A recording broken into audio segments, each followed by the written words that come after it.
know, Brandon. No. I'll leave for 5 seconds and the stream ends. Alright.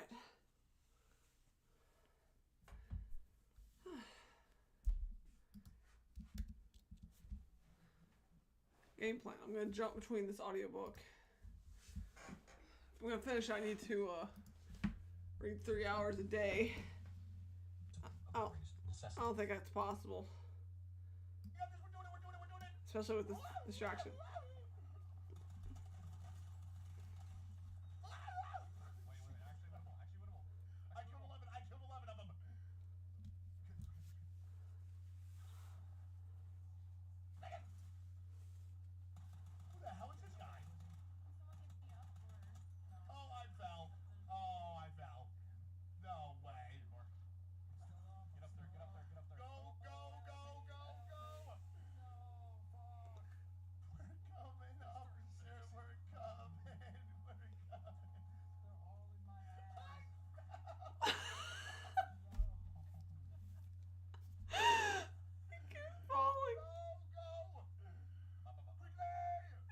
The rat with like handrails. That's so funny. Okay, working.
Okay, back at it.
Pennsylvania was the only one of the United States which at first attempted to establish a single House of Assembly, and Franklin himself was so far carried away by the necessary consequences of the principle of the sovereignty of the people as to have concurred in the measure. But the Pennsylvanians were soon obliged to change the law and to create two houses.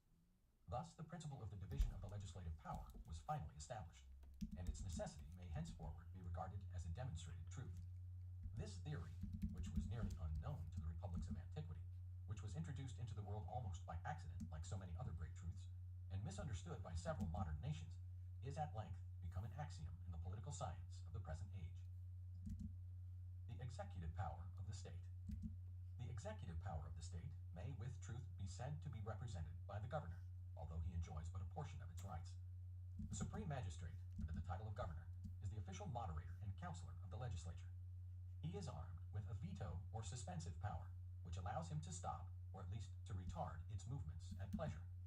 He lays the wants of the country before the legislative body, and points out the means which he thinks may be usefully employed in providing for them. He is the natural executor of its decrees, and all the undertakings which interest the nation at large. Author's note.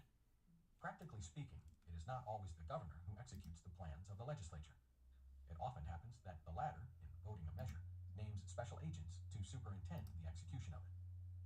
In the absence of the legislature, the governor is bound to take all necessary steps to guard the state against violent shocks and unforeseen dangers. The whole military power of the state is at the disposal of the governor. He is the commander of the militia and head of the armed force.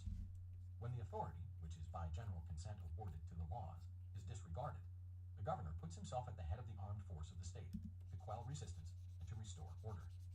Lastly, the governor takes no share in the administration of townships and counties, except it be indirectly in the nomination of justices of the peace, which nomination he has not the power to cancel. Author's note.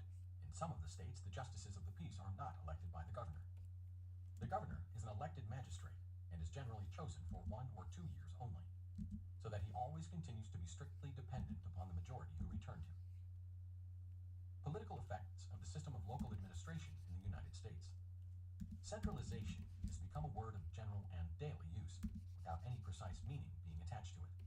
Nevertheless, there exist two distinct kinds of centralization, which it is necessary to discriminate with accuracy. Certain interests are common to all parts of the nation, such as the enactment of its general laws and the maintenance of its foreign relations. Other interests are peculiar to certain parts of the nation, such, for instance, as the business of different townships. When the power which directs the general interests is centered on one place, or vested in the same persons, it constitutes a central government. In like manner, the power of directing partial or local interests, when brought together into one place, constitutes what may be termed a central administration. Upon some points, these two kinds of centralization coalesce, but by classifying the objects which fall more particularly within the province of each of them, they may easily be distinguished. It is evident that a central government acquires immense power when united to administrative centralization. Thus combined, it accustoms men to set their own will habitually and completely aside, to submit not only for once or upon one point, but in every respect and at all times. Not only, therefore, does this union of power subdue them compulsorily, but it affects them in the ordinary habits of life and influences each individual, first separately and then collectively. These two kinds of centralization mutually assist and attract each other, but they must not be supposed to be inseparable. It is impossible to imagine a more completely central government than that which existed in France under Louis XIV. When the same individual was the author and the interpreter of the laws, and the representative of France at home and abroad, he was justified in asserting that the state was identified with his person. Nevertheless, the administration was much less centralized under Louis XIV than it is at the present day. In England, the centralization of the government is carried to great perfection.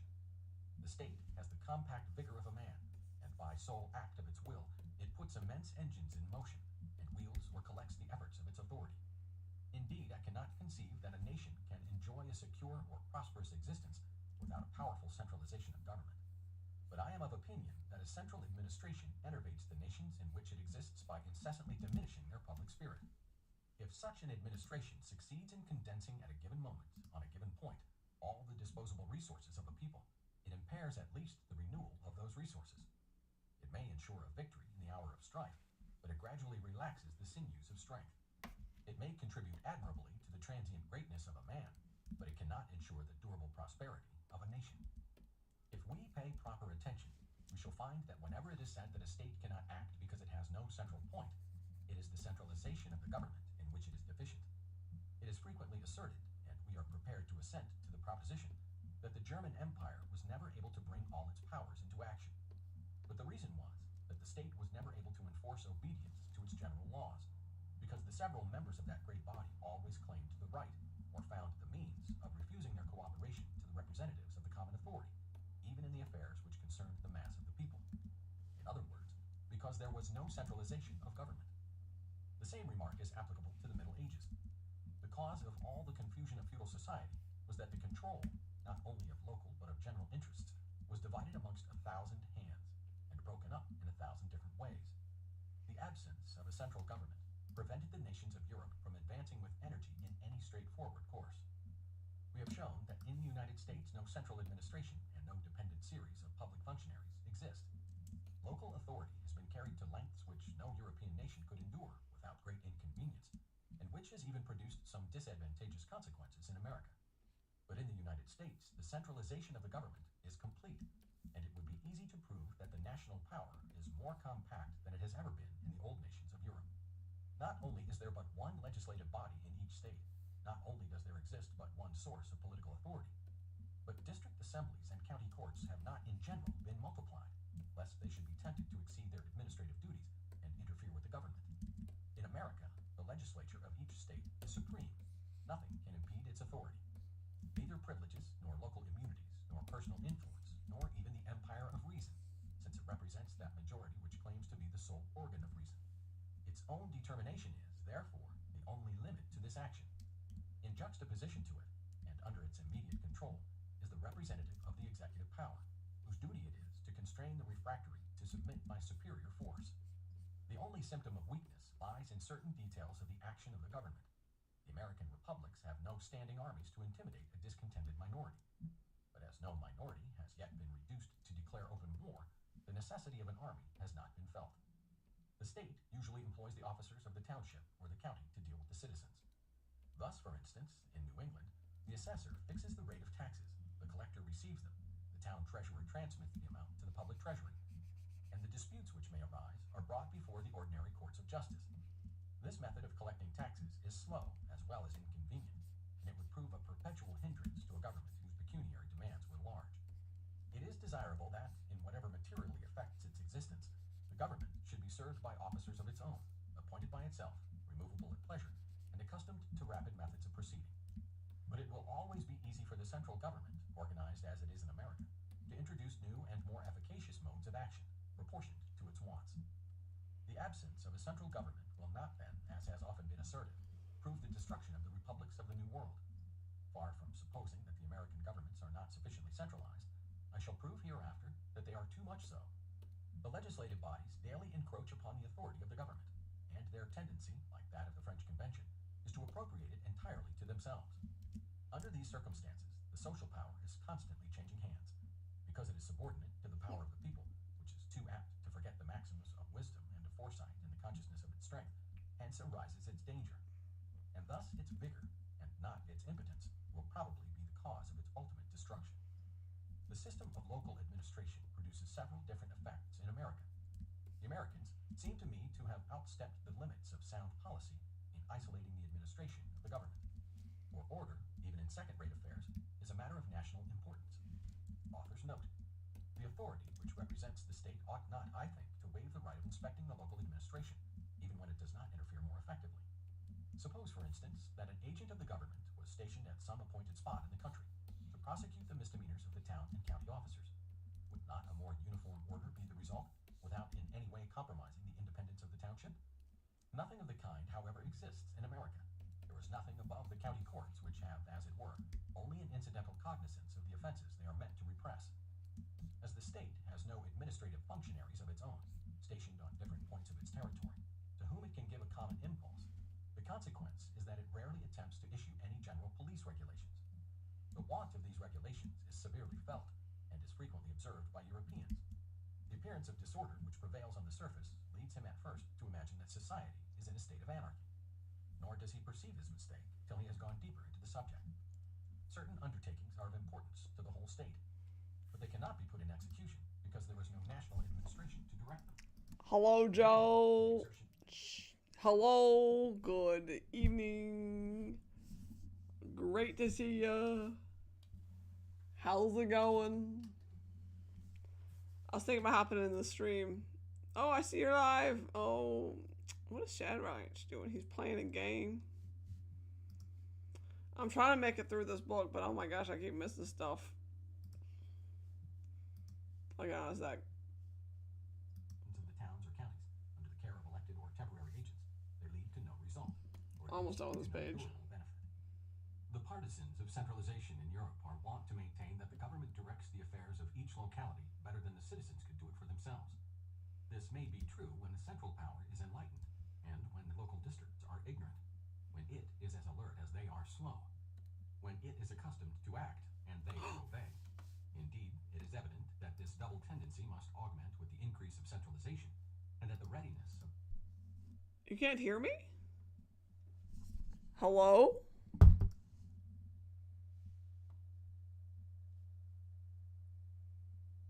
That's weird. You can't hear me? I'm trying to figure out what could be wrong.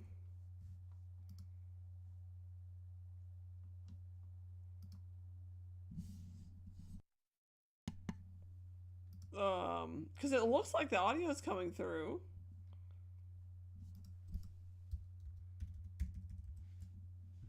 It's concerning. Let me turn it up and see what... Hello?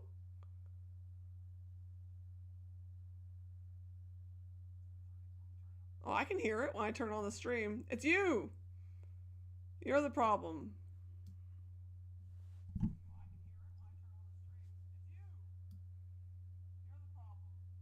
It's a little quiet, to be fair. Like, I have it turned up all the way and I...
Hello? Yes, okay, talking now. Trying again. Again, I can hear my own voice when I turn on the volume, so I don't know. That was odd. I wonder what that was. Wonder what the problem was. What I'm going to do now is I'm going to finally finish this page. We have a little...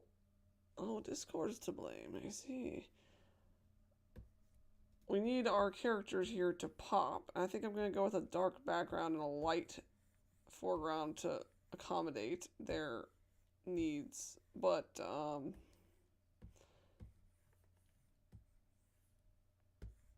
how dark that is, we'll find out. I also want to add a little glow from the... Do I want to add a glow from the window? We'll find out. Waving through the window,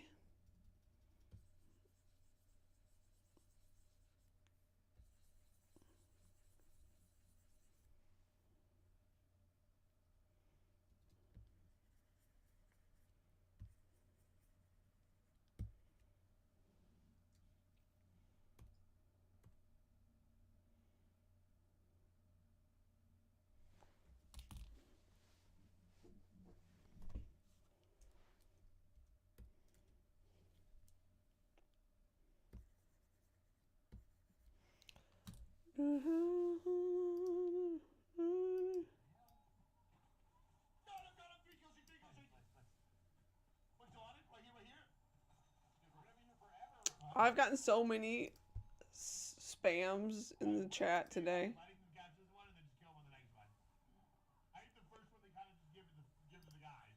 Okay, I'll hop on. Let's hop on in. Hello?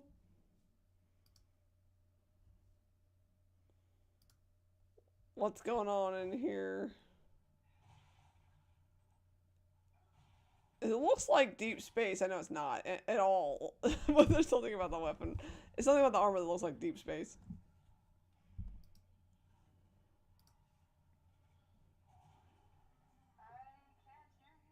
What? Wait, What?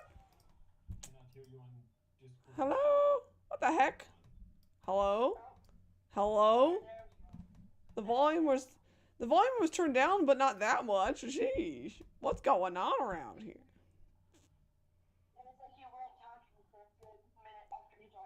Well, I was saying there's something about this armor in this game that makes me think about deep space. Yeah, the game is Dead Space. Is that Dead Space? Yeah, this is Dead Space. Oh my gosh! How did that's crazy. It doesn't look like it should be Dead Space. It looks like a medieval kind of game, but it looks like my vibes were correct. That's crazy. I can't believe I picked up on it. I don't even know what I would tell you was the explanation aside from the fact that the armor straps go a certain way, like they wrap around the arms. Yeah, this is Dead Space 2 specifically. I completed the remake of Dead Space 1. Now I'm just playing for Dead Space 2, but I have to say, where Dead Space 1 was a really good like starting point, and I really love the horror of it. But Dead Space 2, oh man, did they crank up the horror. Yeah, it was a lot scarier, huh? I love me some horror games. I want to watch Silent Hill 2 or the new Silent Hill game.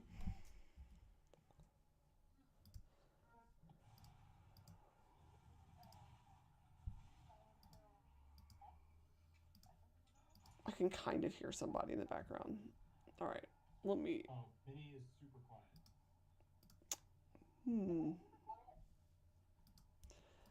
Quieter. All right, I'm gonna check the text here, and then I'm moving on to the next. You know what's one? Oh, hang on a second. You know what's one thing I have not appreciated about Google lately? What?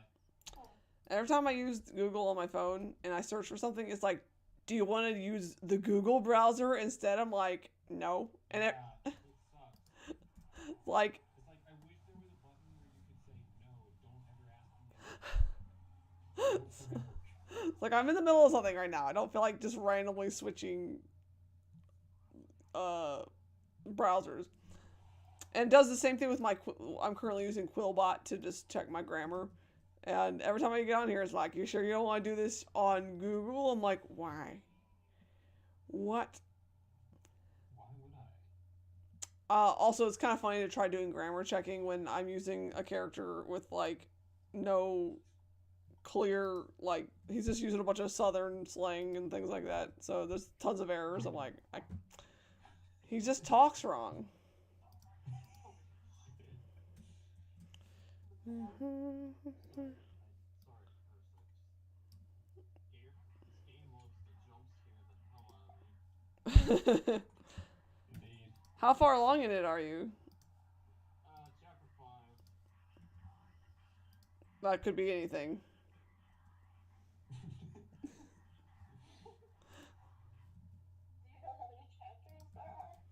How would I? The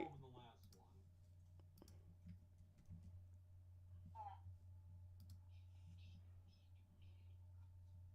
Now, if you want, I can, once I get to the end of this chapter, or once I get to another save checkpoint, I can boot up the remake so I can at least show you what it looks like. Well, I guess I have nothing really to gain from,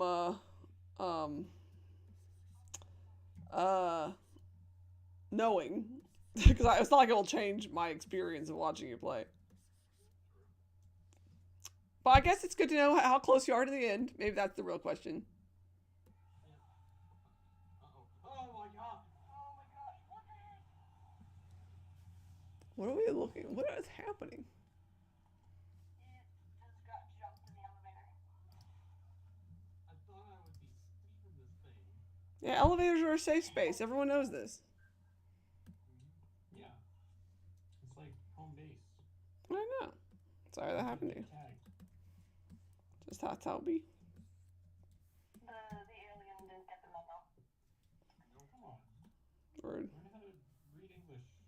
I have to say, for a game that was made in 2011, I love the visuals. Ooh, yeah.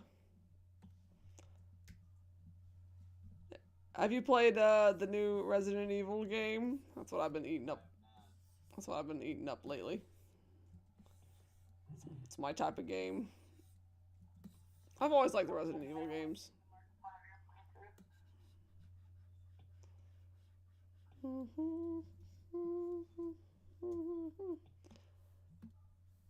The music from the new Dune trailer has been in my head, but I can't sing it because it's like obviously in a language I don't know, and it's not real language anyway. And also, I'm not, a warlord, so I can't make it sound cool. But it's in my head.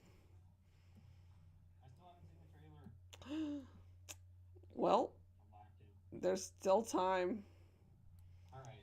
I think I on. want to know your thoughts on Dune. Oh, I would love to talk about Dune. Talk about Dune, but the context I need to know first is, did you read the book? Like, were you a fan of the book before you saw the movies? I did read the book, but I read it after the movie, or movies. I think I read it after the first movie. I found I don't hardly even. I feel like my experience audiobooking Dune was like a blur. Honestly, I'd kind of compare it to. I'm currently trying to read through a book called Democracy in America, and it's obviously very smart and very like informative. But oh my gosh, if you ask me to summarize the last like 30 minutes, I'm like, so there's like, okay, hear me out. There's like townships, and each one has like judges and legislation, but there's a division of powers, and the something, and I'm completely lost. I'm listening, but like I'm not, and it's obviously maybe the answer here is to only read these things traditionally, but I don't think I retain anything very well anyway.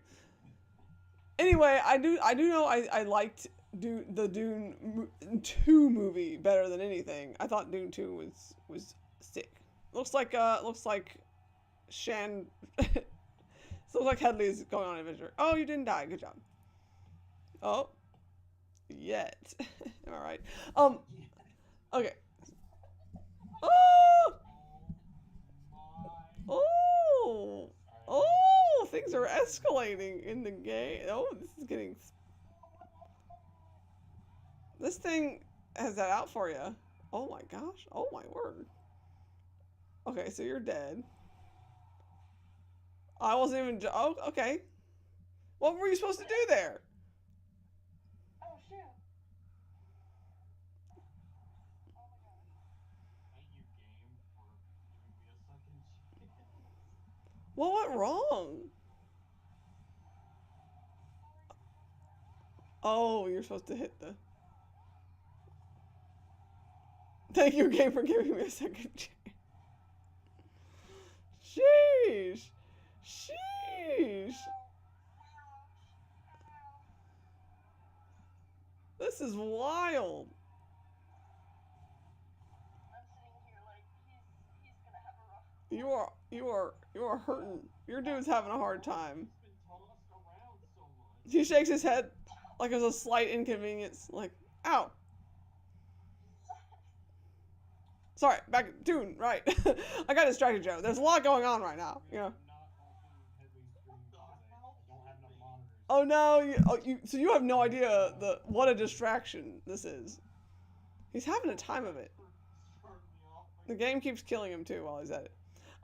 Right, okay, Dune, right, okay. So I didn't like the first Dune movie. I love the world building. I love I like how thoughtful it is. It's really clever, and I think it's brilliant. But I don't really love the characters, so it's definitely more of a like. Do you like to just like watch things for like the politics of it or the concepts of it, the philosophy of it, then yes, that's very cool. But I tell you what, it's a little hard to read a book like that when there's not really, I'm not terribly much rooting for, like you want some justice for the unfairness of it all, but there's not like a huge, like I don't love everybody. I will say, in the second movie, the director did a great job at making me like the like his friends in the desert. I like them. They're like they made the movie like because they had so much personality. I was way more able to get invested and enjoy it, and of course all the aura farming and the coolness of it. So much aura was farmed. Yes, I'm here for that.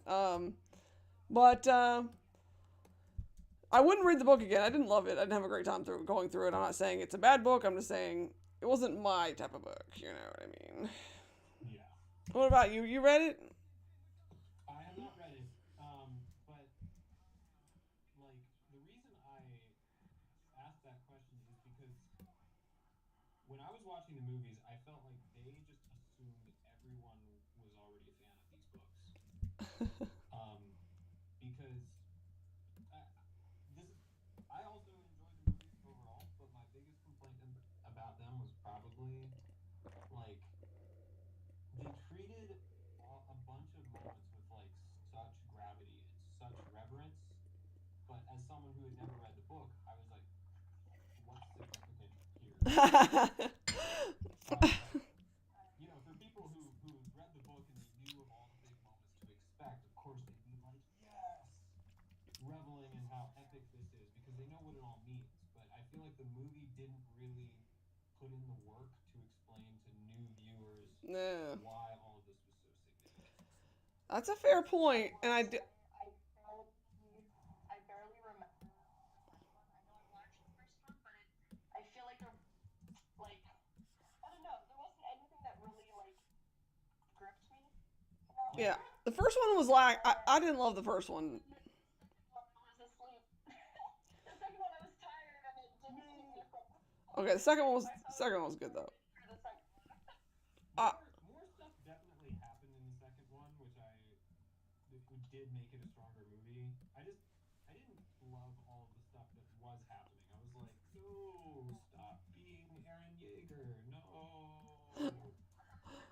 I don't know. I think because you make a good point, but because I guess I never really.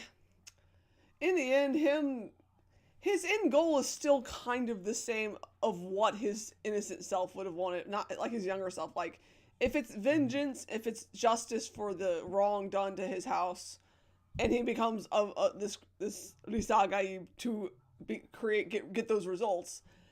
I guess like obviously there's something that's very interesting and you know a question of you know like you it's interesting because it's a way to get his end goal. But I feel like the problem with Attack on Titan was that I just felt like Aaron lost got like I was really with him at the beginning. Like I was really with him with like taking out the Titans and all that. And it got so like everything else, and it was like, oh, like Yeah, he lost hope. I actually I read through it. I just felt like he got really mad he started getting mad at people, and it felt like I wasn't even sure. I don't know. I didn't. I was. I don't remember. So maybe that's on me for not. I wasn't having fun after a while. My mom started hating Aaron at the Oh, hello, Kit. Hi, I didn't even hear you come in. Kid, a wild kid appears. Yeah, I honestly, I'm on the prowl unexpectedly. I'm here. yeah, I feel like once it became more about like like other, I don't know. I really lost it. I don't know. My fun lost along the way. The relationships felt like they didn't matter anymore, and it was all about sabotage, like espionage and other countries and grudges against people, and I just felt like I was what got me, and I don't mind that, by the way. I just talked about how I like Dune, and I like Dune for a lot of those things. But I feel like with Attack on Titan, I got into it because I was kind of enjoying being invested in these underdog characters that are trying to address a problem in the world that's humanity versus extinction, and it's just a cool concept. And then it was like, oh, it's something else now, and I just don't. I wasn't. Yeah. That sounds like, and that may be childish, I realize, because I think some people were able to shift to an appreciation of the shift, but my interest is drained, and I don't know if that's like because I just stopped paying attention, but also, yeah. It's just a bit of a downer. I was really behind the saving humanity kind of thing and not this punishing humanity for, yeah. I'm with you. It's like I get the theme, like they picked a topic at the end and fully committed to that, but it's not what I signed up for. It's not what we signed up for at the beginning. Yeah. And Yeah. like you, I think the thing that made it so riveting for the first three seasons was like you're rooting for these characters against all hope, Yeah. and all the while, like you know almost nothing about the actual situation. So it's like the desperate fighting for a good cause combined with the slow rollout of learning what the heck is actually going on in the world, um, and what's behind all this.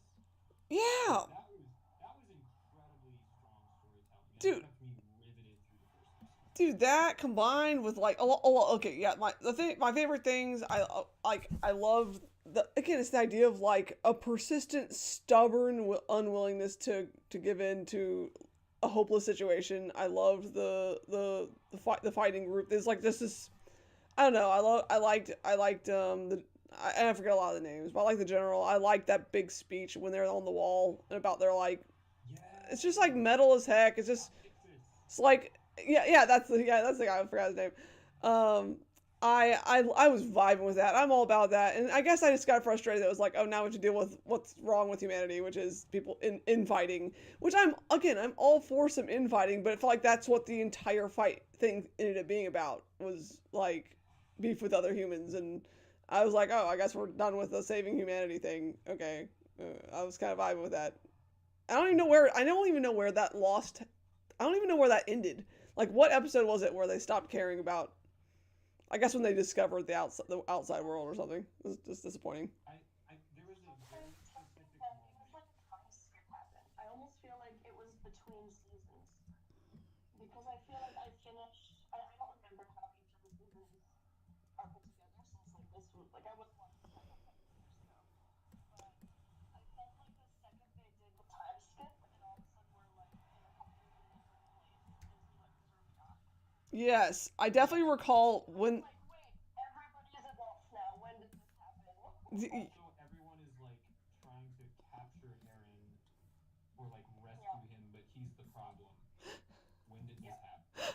It's like, yeah, Bro went rogue when we weren't looking. Okay, cool. There is yeah. this. Yeah. I. I don't know why It this did makes sense. feel. It did feel that way. It. So, okay, to comment, in the show's defense, there is technically a moment. It's at the end of season three, after the big battle, when Historia is like awarding, like giving the medals to everyone. You know, the Star Wars moment. Everyone gets their Medal of Honor, and it's when Aaron like touches her hand and it activates the whole like memory Right. screen, Mm-hmm. and then like it's this peaceful moment, but then it cuts to his facial expression of like absolute horror. And you're like, what is going on? Now it doesn't show us what he actually saw until late in season four, but it's like rewatching the show with that understanding of oh, he was basically It was the seeing what he was going to become, again. and it was like that was the moment when Aaron lost faith in humanity. We aren't told why until later. Mm-hmm. Mom did not like. So I haven't watched the full thing of Attack on Titan, mind you. So I have not seen the ending bit. Um, What's but no, you guys are good. Huh. It's been spoiled for me, as far as I can tell from what you guys have been saying. But all I'm hearing is general dissatisfaction for how characters turned out, and that's absolutely valid.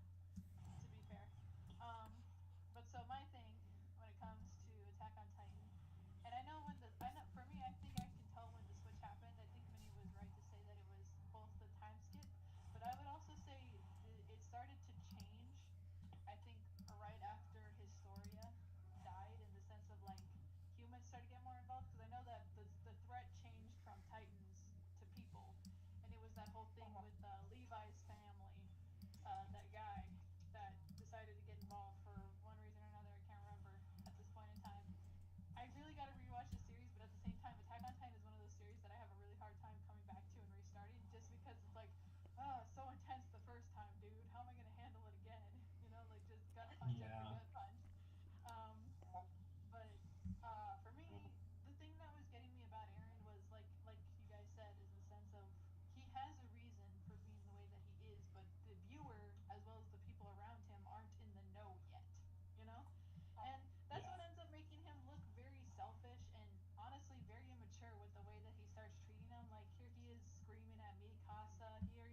the Oh, shit out of Armin, and it's like, never what is for, wrong never with forget. you?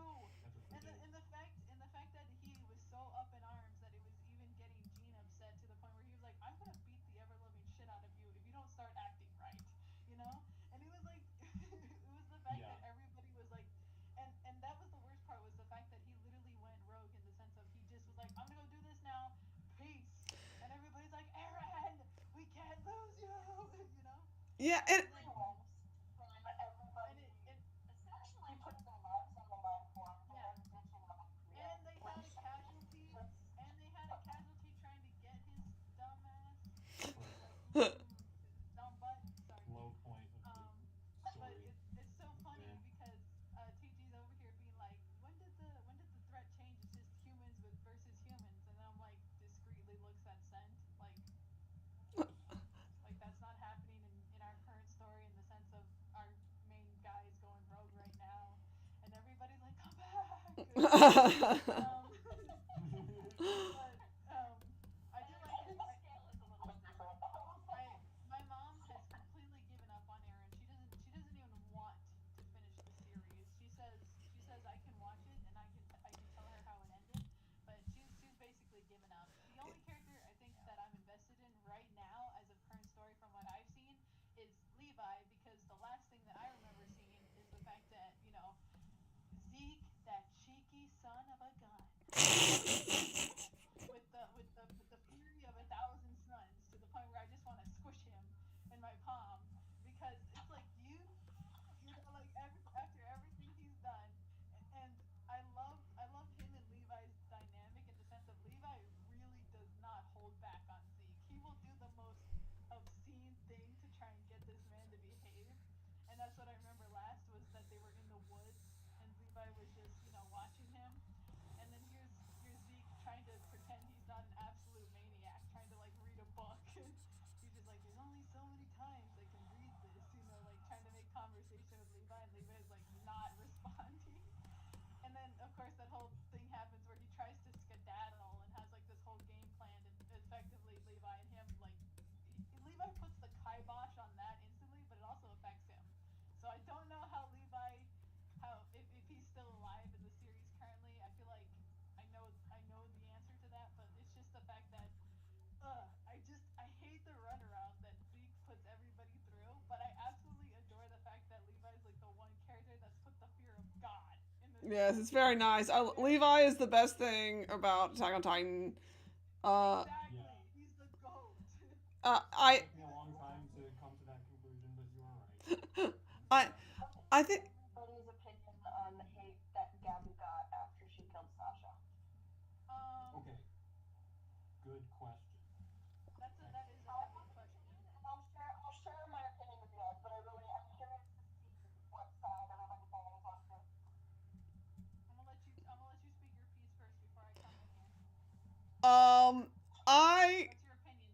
I, oh, wait, we're I listening. don't think she was wrong for one. They were being invaded by these people, and she was more or less doing what she was trained to do. So, Mm-hmm. in that sense, she wasn't in the wrong, and I think that she should not have gotten as much hate as she did. she, Because if you really look at it from her standpoint, it was nothing. These people were invading, and they had just destroyed and killed so many people, like right in front of her. Mm-hmm. If I, if I But were, she should have done what she did. if I may, a part of me, I didn't like her ever. And I think my issue with I wasn't her, a fan of her it, character, I but think my issue, Mm-hmm. oh, I think my issue with Gabby is that she felt so obviously like a redo of Aaron from another point of view that I felt like it would be like if you were watching like Naruto and all of a sudden it switches POVs to another kid that's very similar to Naruto but like with a different background. And it would be like, yeah. to me it's just like, I'm not here for this character. I've already seen this, and like this isn't fun. I don't like her. Maybe if she was the starting character, but I've already picked my vengeful little angry boy. I don't need some other one, is all I'm saying. Yeah. Yeah, well, that was that I completely I can see how that like happened. They just really very. It's like words don't work anymore. Oh my gosh. Give me something to love.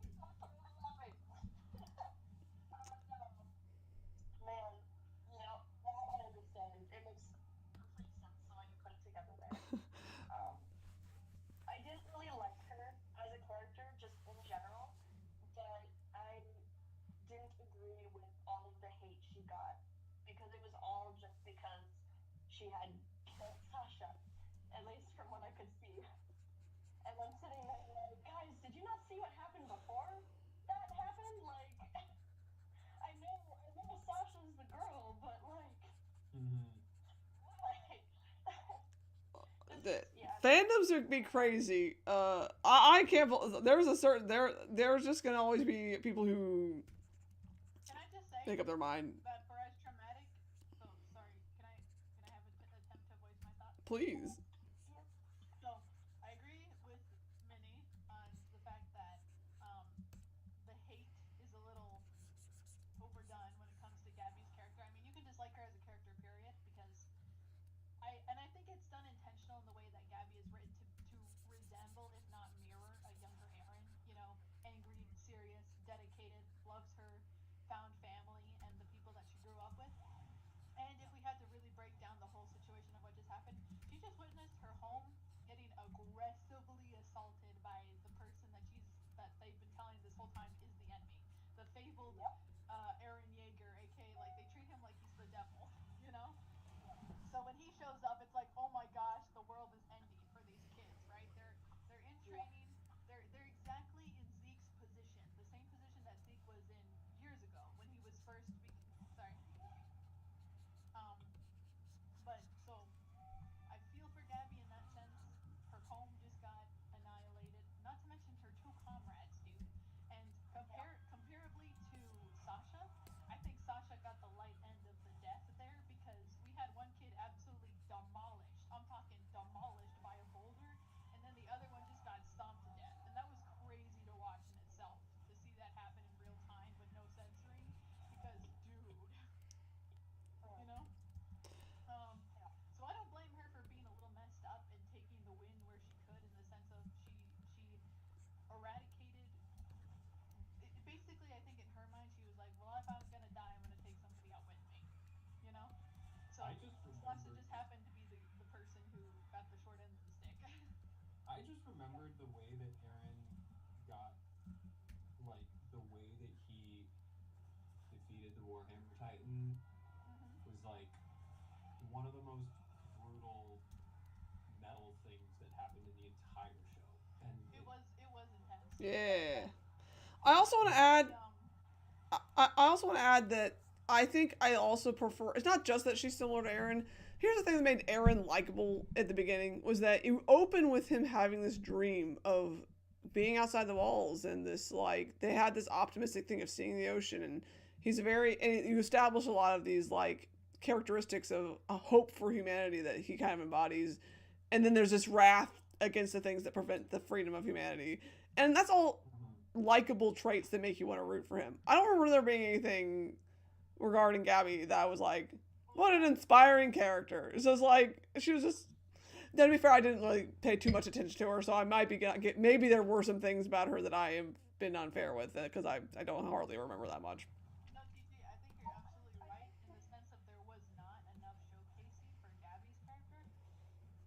If anything, I feel like Gabby in particular, her character presentation kind of got lost in the world building because Yeah. what the viewer was meant to see was we're seeing the town, we're seeing how these people act, how they feel, and it's so interesting because I'm sorry, I'm trying to recall how they essentially this I'm just gonna call them this regime of people because that's what they act like. They act like a something that will not be named regime. Uh, Um, German but soldiers.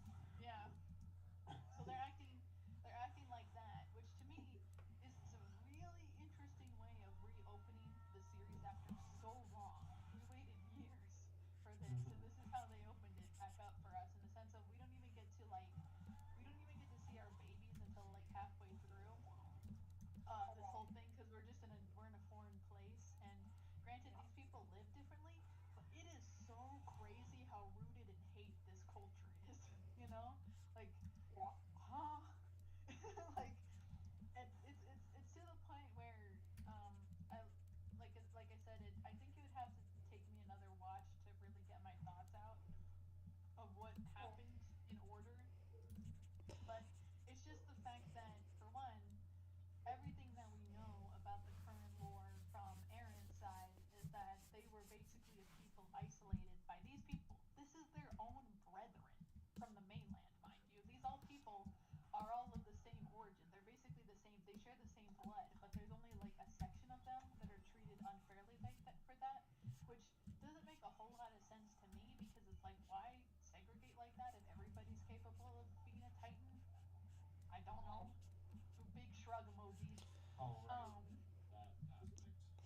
I wasn't paying close attention. That's my bad. I hardly remember the details. Yeah, but it's just the fact that this whole regime of people, they have their child soldiers and they take pride in that, and I'm just like, the fact that y'all are proud of that, okay, whatever. That's because that's what Zeke was. That's what Zeke and his bandit, his Um, gaggle of people can were. can you remind me what they're fighting? I know eventually, obviously, Aaron and his band come and invade the place, but like, or before that, who are they? Who are this Gabby and them fighting? I don't remember. No, that's Oh, they were trained to basically, from what I I think recall. they were fighting a different. I think there was just. is another country. I Hmm. think it was another country. Okay, But Weren't they just I fighting think the against the point, world? like, yeah, it was a different country that manga was at war Hello, with. twin. But Shotline, howdy. Shoreline, what? I Shoreline's was gonna here. say because I know Whoa! He's some here of in this spirit. desperation.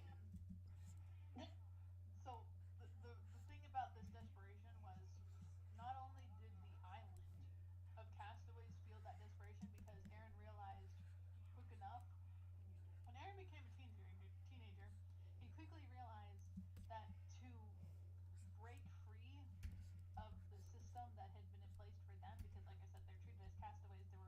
They're basically the ancestral result of people who had been forced on this island. And I think they were forced Australians. on this island and hunted because they wanted them to die outright. But of course, people are going to thrive regardless of the circumstances. And they survived, but they were still hunted, right? They don't like them. They're still coming after them, etc. But Aaron quickly realized as a teenager that to break free, to leave the island, meant that the whole world was going to be against them because they're they're a race of, it wasn't clarified, and forgive me if I get this fact wrong, but it wasn't clarified if they were a special type of people or just it was this group in particular that had been blessed to become titans. But I just know that they were a dying race, and this power, the power that being a titan wasn't going to last much longer because obviously the world is getting more and more advanced, and you've got things like tanks, guns. It's basically the same thing of Scent. In the sense of SUNKA are going to face a threat of extinction because they're not going to be the big fish in the pond anymore.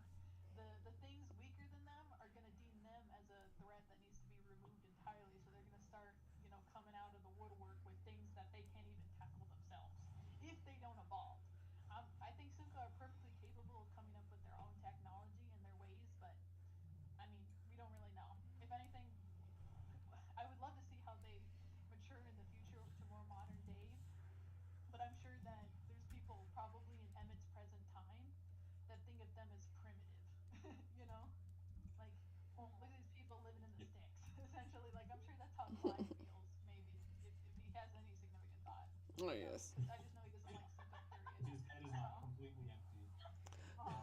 If he has any thoughts, if the hate hasn't turned your brain to mush, I'd love to hear what you think about them. Just think. they're coming for you, Headley. What? Sorry, I keep glancing over at Headley.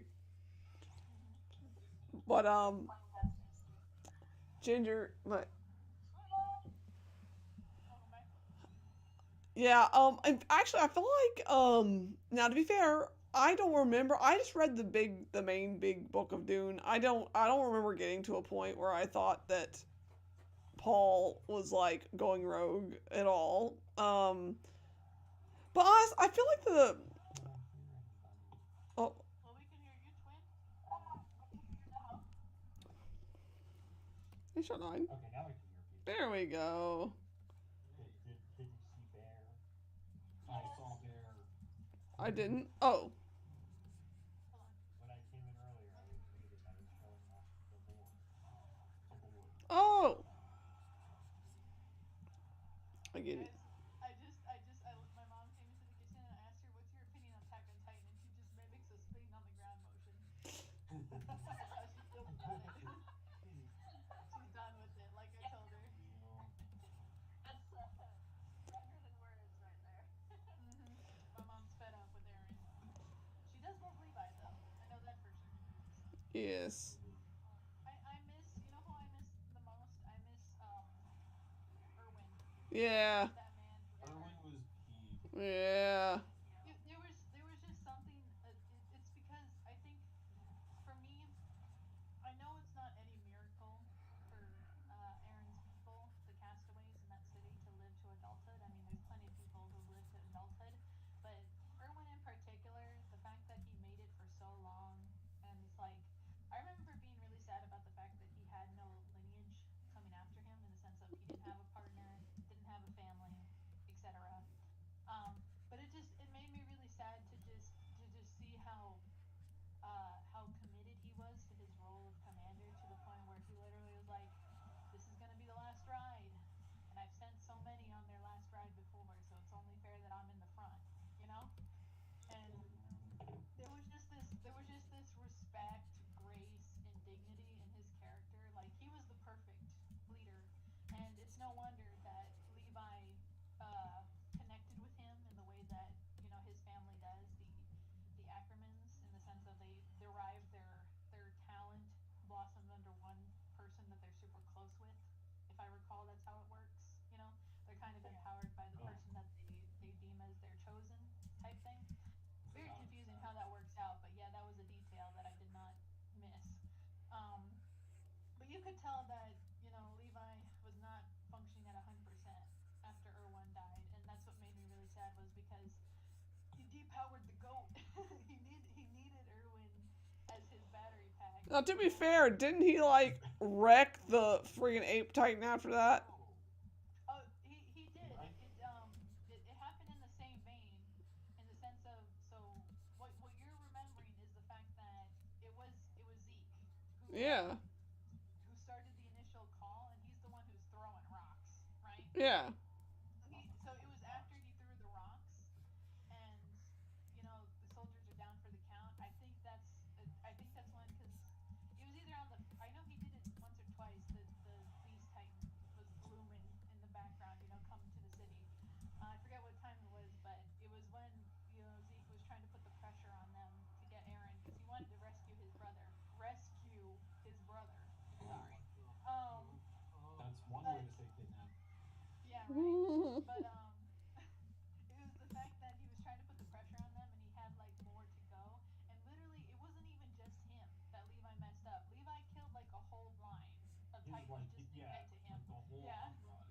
yeah, like Levi Zeke looked and over and he's like, "Why are these titans just dropping one by one? yeah, Just dying?" it was literally that moment that Zeke, because this is the biggest pride that Zeke had, in the sense of, he thought he was untouchable. He thought he was the biggest bad just because he was a Titan who could speak English, you know.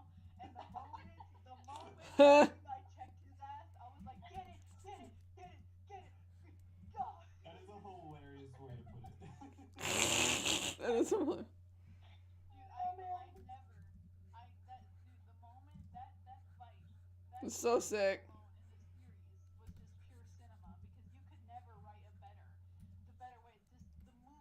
Just the moves that Levi was pulling. First he blinded his enemy, then he cut the Achilles tendon. tendon. Bro went down, and I Levi know. was still going, and he said chop him up, and he was like, he dug in there for him because he knew where he was. It was so He was good. not afraid. It was so good. Oh yeah. There are so many good Levi sequences that I just very cool, super cool. I like a lot of them. That one included. I could argue that Levi is one of the best anime characters ever. Just with everything, the way he's written is just perfect. Yes. He's a great breath of fresh air in a show where you're frustrated a lot, to have a character that kind of represents just ownage of everything. Hmm. And I can't be mad at the fact that nobody had the fighting spirit like Levi, because that's what makes him stand out, makes him shine among the rest, is the fact that that kind of firepower is such limited supply. I'm so glad that Aaron, when he discovered that he was a Titan, I am glad that he really did put in the work to fight and everything like that. And I do adore Mikasa and Armin. Armin's my mom's favorite character next to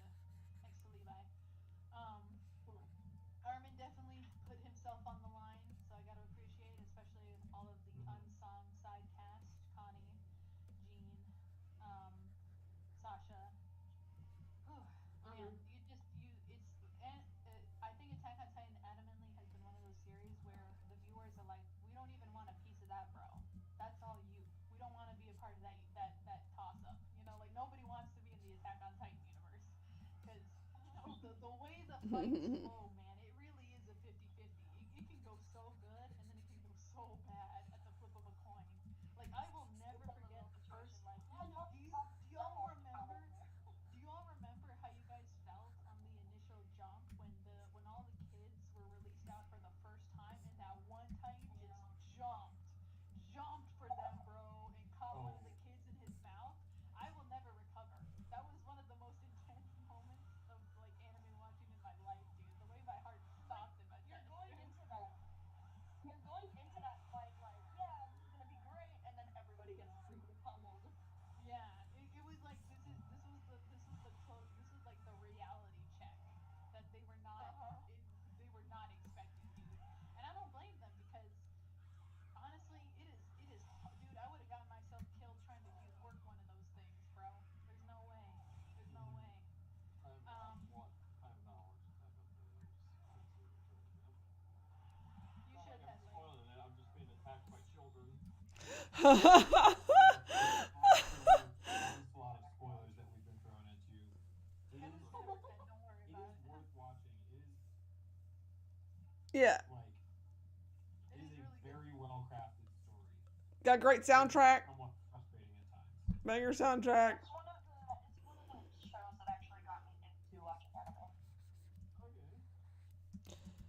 I watched a couple before, but that was the one that kind of like got me really. It was the first one that got me really invested in the show. Hmm.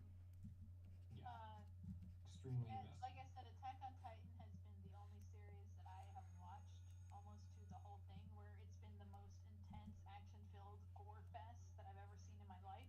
Like, if I had to think back to what really scared me as a youngin', it was the first episode of Full Metal Alchemist. 13-year-old Mm. me was not prepared to watch what happened before my eyes on the Oh first yeah. episode. Episode one is ah. Yeah, Yeah.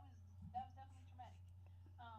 But Yep. what happens in Attack on Titan is I'll never get over just the fact of, dude, there's so many instances where things will happen in the series. I remember there was the one guy. You remember? I don't want to say his gimmick because I'm gonna spoil it for Headley, but there was one guy rocking with Levi and Aaron, and I remember he went on an excursion and he got killed. And I literally was like, episodes after that, I'm like, I wonder where that guy is. I didn't realize it was him. I didn't realize it was him that I watched die before us. Where'd that guy go? It, yeah, Just where'd that guy go? willful Like I got scared a little blindness. bit. That's I don't funny. even remember who you're talking about, but yeah, that's a Let me get his name. That's Let me get his funny. name real quick, because calling him by his niche, his character niche, because he had a little gimmick. Calling him by his character niche feels disrespectful Like to Freckles? anyone. No, not even that. He had a peculiar little thing about him. Also, Joe, we're not friends on Discord, bro. wait a minute. Let's fix that. Man. Yeah. Uh, we're not Um, friends. Full Metal Alchemist was my real. Oh, hold on. Shortline's going to bed. Oh, nice Shortline's going to bed. Shoreline. Oh, Hello, how are we? You just oh, got here, Shoreline. we're doing good, twin. Yeah, yeah. Full Metal Alchemist is one of those shows that I watched. It's one of the first animes that I watched where I'm like, yeah, I actually really like it. Yeah, I remember I sifted through. I had three options. I always tell the story. I had One Piece, Naruto, and Full Alchemist. I remember I started Naruto. It's like, ooh, weird that he transforms into a lady like that. And then One Piece, ooh, ugly art style. And then Full Alchemist opens with like Ed with a severed leg, and I'm like, yes. You know, maybe that's why. Maybe why This I one was right fond here. of this anime is mainly because it's like, I've seen this before, kind of. Yeah, so Joe, with this guy, I think he's the reason, or well, he's part of the reason why I hate Zeke with an adamant passion. Are you dropping in the chat? Oh, Zeke was just one of those guys. Like I said, he's bursting with pride. Zeke, and yeah. Okay. Remember now. I absolutely abhor the way that he struts about like he's hot stuff. So every time Zeke gets freaking owned by anybody, I'm like, freaking get that Whoa. man, Whoa. get that man. I want him grinded into the dirt and made into coffee. I hate that man. How do you feel about that one guy that everyone likes? Starts with a G. Starts with a G. White hair, blue eyes. Oh, Gojo? Yeah. This different character premise. His ego's fine because he's a good guy and he's cool. Well, I was gonna say his ego.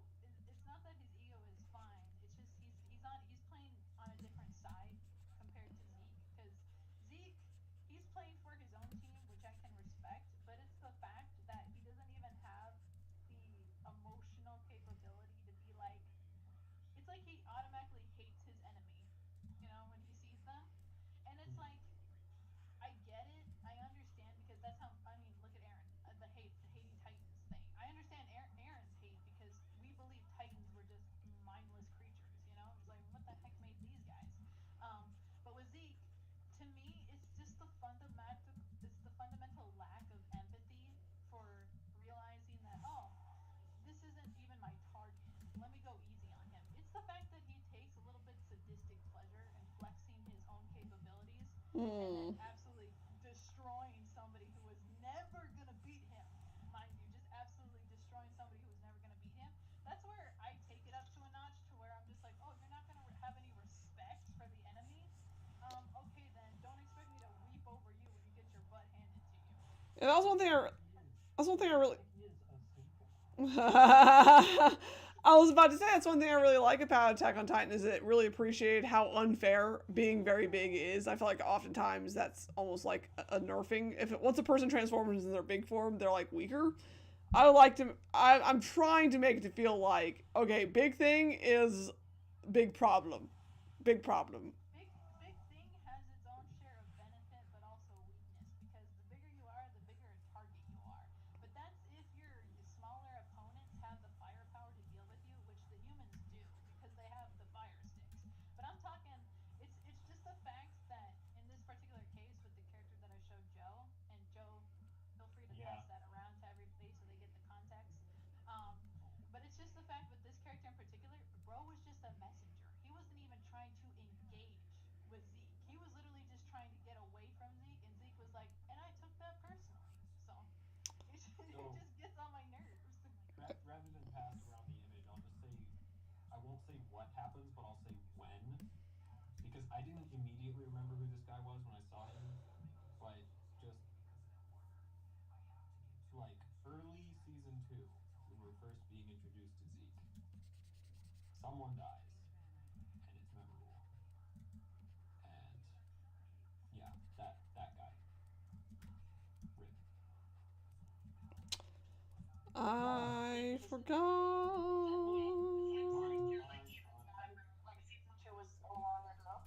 season 2 was great. I really enjoyed season 2.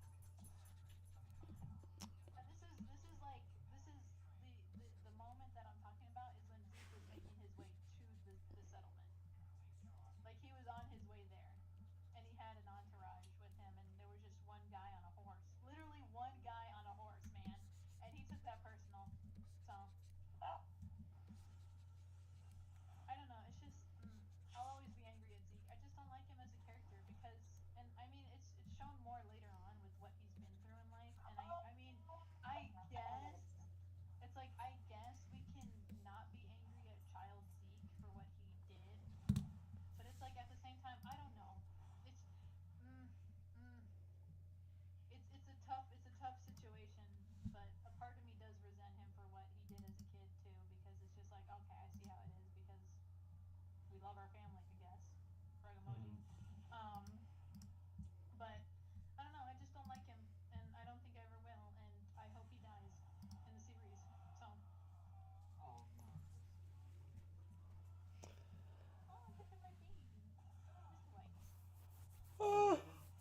Unrelated, but friends, I must unfortunately drop off for the night. Also, before you go, No. Joe, real Mm-hmm. quick, tell me how do you feel about Flock? Flock? Yeah, you remember Oh, that dude? wait. Is he like the pink-haired guy?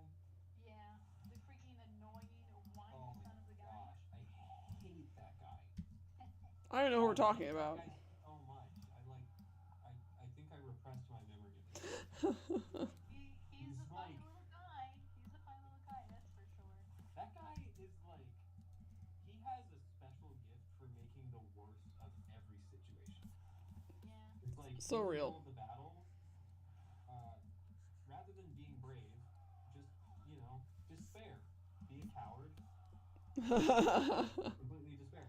But then when the battle is over, like He comes out give here everyone pumping his crap who chest. fought and won the battle, and make them feel like they did something wrong. Mind you, for anybody who doesn't Oof. remember the guy we're talking about, he's the guy who carried Erwin off the battle to bring to Levi. He literally carried him to Mm-hmm. to get help, and he had a lot of things to say when he did that. I don't even know. I don't even know what they were going with that character. He was just like. I It was feel a like the pain. point of his character was just to show like people suck. I mean, you need some contrast. I kind of wrote Clyde to be an example, like, okay, not everyone is honorable. But I feel like Attack on Titan doesn't have a ton of characters that you really think are, like, just purely decent or honorable. I mean, there's a lot. I mean, there is obviously a good bit, but maybe that was just him wanting to let there be some more contrarian and fresh, like, of the. I don't know. I can kind of see why that author would do that. They like the inner conflict. There's a lot of that early on, I think. I don't remember exactly those. Maybe I'm being unfair. It's been a long time. Everything I say should be taken with an understanding that I've forgotten like half, so much. I'll just say this as a parting comment. One of my favorite characters in that show has got to be Hanji Zoe. Who's that? She is the new Scientist. commander after Erwin. Oh, Glasses. oh, the glasses girl. She's a little crazy. She's a little Or crazy. kind She of. doesn't know when to be scared. Yeah. Yeah. Well, well. Anyway, she brings She would some be more like much needed experimenting on levity. Titans right at the Mm, beginning when you first join because she's like more or less experimenting on Titans. Yeah. I remember this. I remember Ooh, this. we're talking about one of my girls. Okay. Yo, girl. We're talking. What's her Spent name? a lot of time Hanji. like you see her a lot with Levi. I missed it again. What? Hanji. Hanji. Yes. I always like a crazy scientist type in these Yep. situations because I don't think Kanji was wrong for conducting her experiments with the Titans when she did because honestly anything you could do in that situation to lend a clue on how to defeat them is always good information. She Mm-hmm. was a little bit extreme and she definitely does come up as the type who's willing to dissect and try to reinvent what she finds, you know? So I don't blame her for that. I do feel for her in the sense of what she went through and the loss of one of her assistants. That guy, dude. The fandom just took Hanji and that dude and was like instant couple. It's crazy, dude. Oh, I'll look up the pictures of it. It's hilarious. It's a good oh, pair the though. old "let me Um, shield you from a nuclear blast" moment. mhm. Yep. I don't remember. See, that's so sad. Season 3. I was gonna Mm. say you're not gonna save me from anything because I'm already aware. Yeah. But yeah. Um, I do love her. Like it was her, Aaron, and Levi that was like the trio team, their own thing. You know. Mm-hmm. I love how anime always has them like in a trio for us. You know, the big three. Yeah. Mm-hmm. I'm I'm also I think I'm gonna have to jump off as well. So I I'm gotcha. going to Yasumi Nasai. Good Us night, folks Joe. gotta Good call night, it a Good night. Joe. night. We love Nice you, seeing Joe. y'all. Nice Night, chatting. Titans. Good Bye. See night. ya. Good night. I'm not going to bed. Oh, sorry. I keep thinking you're going to bed. You're I going was to bed. I'll Oh, you're probably going. stay I was just call gonna for say another this thing 10 though. minutes and then go into lunch. I will go into lunch and do Night. more off. Yeah, yeah. Because I can only watch an episode One or to so, five. like one or two episodes at a time. I just can't binge watch. I consume media at the pace of a snail.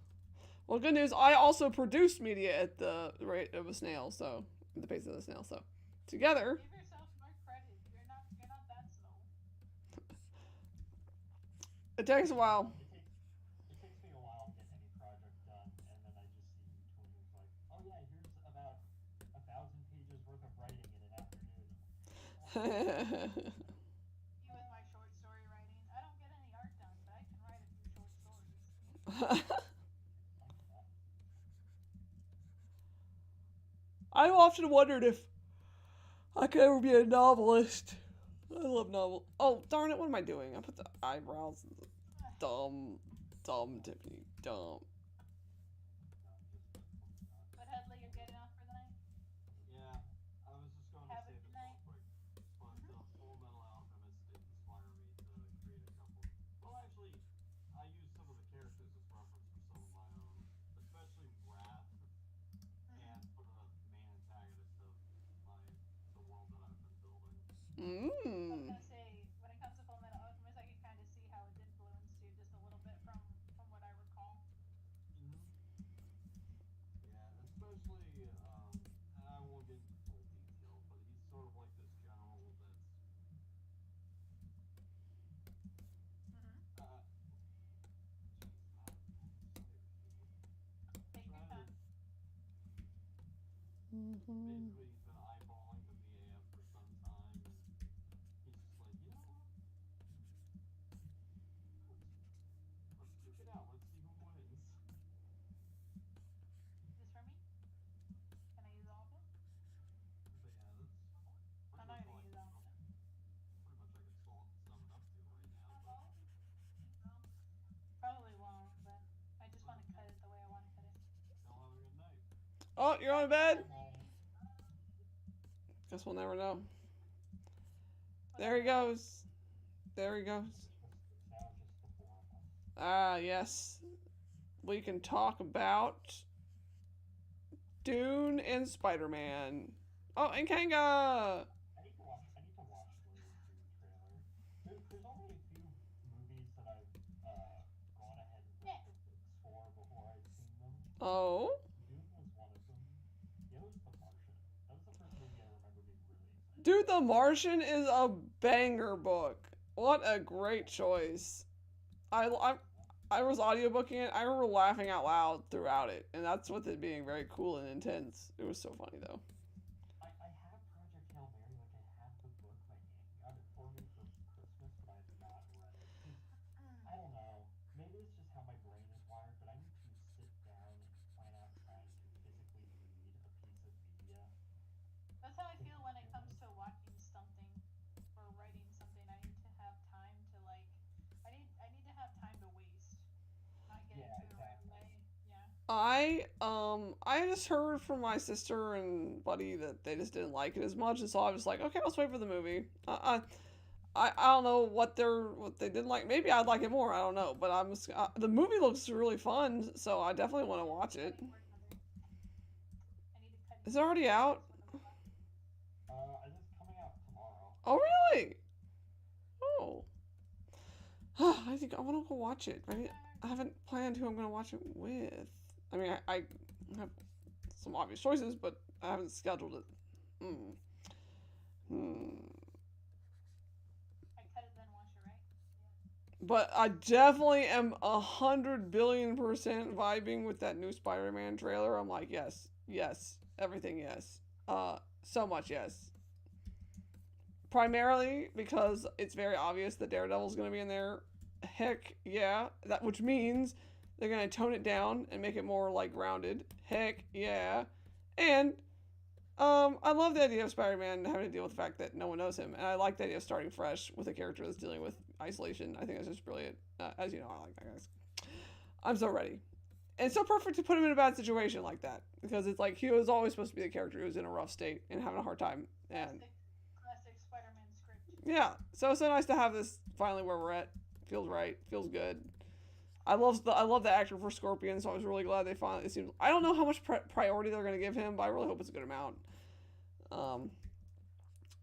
There's a lot going on in the trailer, so we'll see what they do. But I really hope it's good. It looks good. It's been forever since I gave a single crap about a Marvel movie. What? Oh no, throw that out. Sorry, I burnt my bun. Aw. I figured I turned it over and it was in there for too long. Hold on, put that aside. I want to take a picture of it so they can see what happened. Oh boy. Oh, the top just got annihilated. That's crazy. Throw the top out. Oh, it's all gross in here now. That's rough, buddy. When burnt is in the air. have been so stupidly sleepy today. I took a nap too. I think I had a rough night last night. I think What was your problem? You took a nap. yeah, that's fair. That's fair. I feel like I had a bumpy night. I'm the anti-sleeper agent. I hate sleep. I think last night I definitely slept walk last night because I think I went downstairs and I distinctly remember I think going upstairs. And then I also remember Ginger waking me up randomly like 5 in the morning, my dog, to let her out for who knows what, but that was another thing. So I was up and out and down more than I normally would be. So that's my theory for why I'm not in tip-top shape today. But maybe it's also I got too much sleep. Maybe the nap didn't. I don't know. I was gonna say it's always crazy when you hurt from too much sleep. Speaking of dogs, give me a second. Speaking of dogs, sent I burned my bread. sad. I don't know. Yeah, it doesn't matter how long it was in there. Too long. Yeah, burnt in the air. My bang, I'm behind you. Jesus. We're playing Overcooked in IRL because Oh. too many chefs in the kitchen. I love me some Overcooked, so I'm here for it. We should play sometime. Yeah, well, I never. Oh, Gigi. Yes. New Amazing Digital Circus is coming on Friday. Are you down to have a watch party? If you have time? Oh, Friday. Maybe. That's tomorrow. Oh, which reminds me, tonight we have that new BTS song that's going to be airing soon. I forgot that today was Thursday.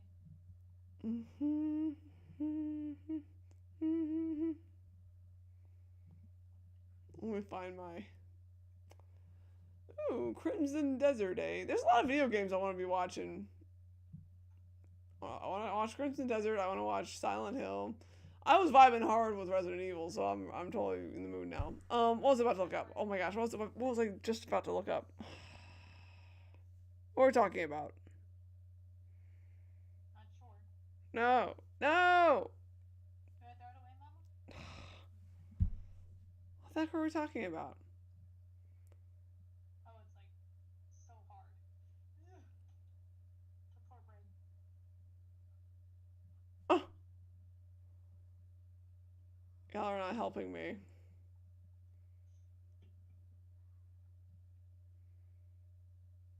No one's helping me. What am I gonna do? I don't know what you're talking about. I was gonna go YouTube something. I'm trying to remember what it was. Was it a song? Was it Spider-Man? I feel like it was a walkthrough of some sort. Was there a new game that came out you wanted to look at? Yes, but is that really what I was going to YouTube for? Silent Hill? I don't think so. Darn it. What the heck am I missing?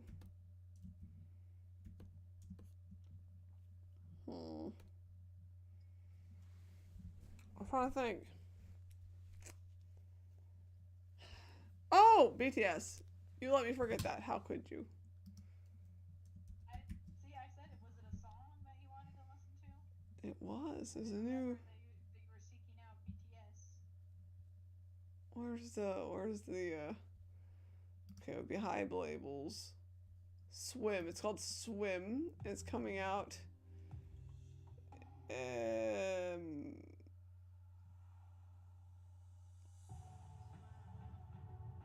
108 minutes. So today. They're on a boat. I'm here for it. I'm ready to be impressed. It's been a while since BTS was together and popping off, so I am ready to get back into it. Maybe it'll even get me back on a health kick. I really got in shape when I was in BTS, and I've lost all that since. I've done nothing but get fat since. What am I doing? Okay. How did they make you healthy? Well, I was like in that mood, like they're like dancing a lot. I thought it was so cool, so I got to dancing. I was all up and on that. I was dancing all the time. Wrecked my knees though. It made my knees really swollen. So I don't know if it was actually whatever I was doing. I probably wasn't doing it correctly because I feel like my knees shouldn't be so messed up after all the dancing. But I got my as fit as I've been, and then since then I've gained weight, like that weight back. But I was on a good run there for a bit. I'd like to get back to it. I've done nothing but get heavier. I feel like I'm slacking a little too much, and it didn't help today that I had banana pudding and chocolate, and I'm not proud of my choices. We watched Narnia tonight. I think I eat a lot, and then I realized I have a high metabolism, and it is impossible for me to put on weight.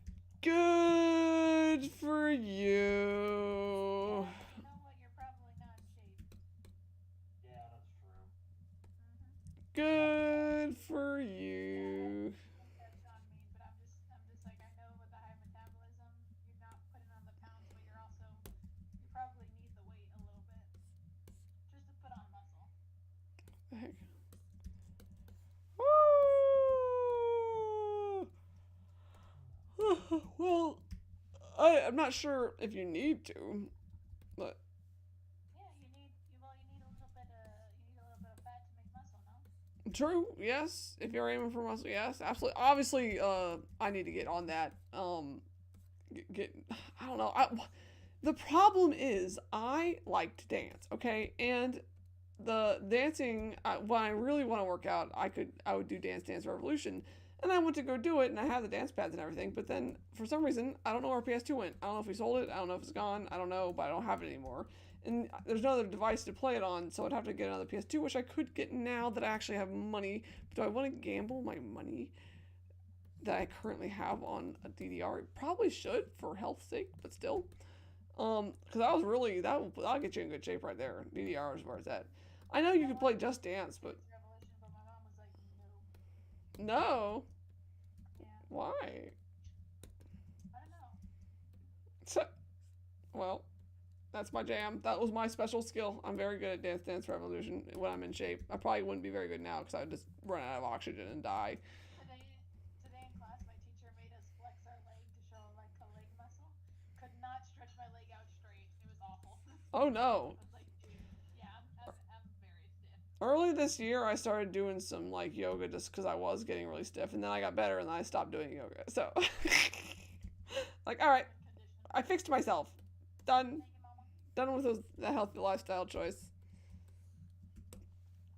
I'm trying to read through a book that's been very hard to get through. I've mentioned this like 27 times, but I have. It's a book called Democracy in America, and I have another like 30 hours to go, and I only have 11 days to read it. Oh, so much reading to do in so little time, and Maybe that I still have to read the book that my aunt gave me to read. I've been trying to read it today. Japanese scroll. I was trying to read it today, but I can't keep my attention on it. It's very hard to focus on. He'll say like 37 things about legislation and like jury judges and the people and all that, which is all very interesting. Except my brain is like refuses to like absorb it. It's like, and I'd have to rewind. I keep having to rewind it because I forget everything he said like 5 seconds ago. Anyway, I don't know if you know what this feels like, but it's a struggle. And I'm just gonna chalk it up to the fact that like it's like you trying to read a paragraph and then you don't read and then you gotta go back and read it again. Exactly. What's the book what's the book you wanted to read? But I said it the way I wanted it. Huh? What was the book on your docket? What's the book you're gonna read? Oh, it's when people are big and God is small. Oh, sounds like a great choice. Hold on, let me look at that's the proper how to say it. If I got the title right, hold on. When I wake up. Oh, pardon me. Man, I should not be so sleepy. Let me see. Oh yeah, it says when people are big and God is small, overcoming peer pressure, codependency, and the fear of man by Edward T. Welch. Well, it sounds like a very useful thing to read. I should probably read that. Have I read that? The only one way to find I'll out. give you my thoughts once I finish it. It's a pretty small book. This is light work for me. When I used to read books back in the day, I would eat it up. I would pilfer 300 pages in an afternoon. Oh, I have not read it, nor have I. Is it on my want to read list? I bet it's on YouTube. I bet I could find it on YouTube. Seems like, but honestly, that might not be true. Of all the books that are the hardest to find, I think Christian books are some of the hardest to find on the internet, which is kind of funny. I guess that it makes sense. Like the guy who's a I don't know. Actually, I don't know who That's the whole thing. like who's the type of person to upload a video of a book onto YouTube, because you have to ask yourself like, okay, they're okay with not crediting the author and making you pay for the book, but on the other hand, they don't gain too much unless it's like a super mega popular one. I don't think they get any revenues. I'm trying to think of the incentive for uploading a book that's not currently available without purchase. It makes sense that you wouldn't do that if you're like a Christian with Christian books, but also it's kind of funny because you would want people to read it. I think that these books should be available for everybody. If it's really so helpful, I feel like it's weird that there's a huge paywall for people to, get access to spiritual guidance.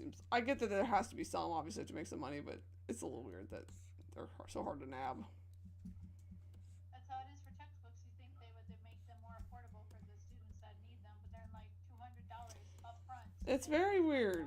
It's very concerning. It's very selfish. I don't know what the deal is. What's wrong with people? It is very weird. I don't know what that is. My freaking top bun is stuck in the toaster. I was just sleeping. It won't come out.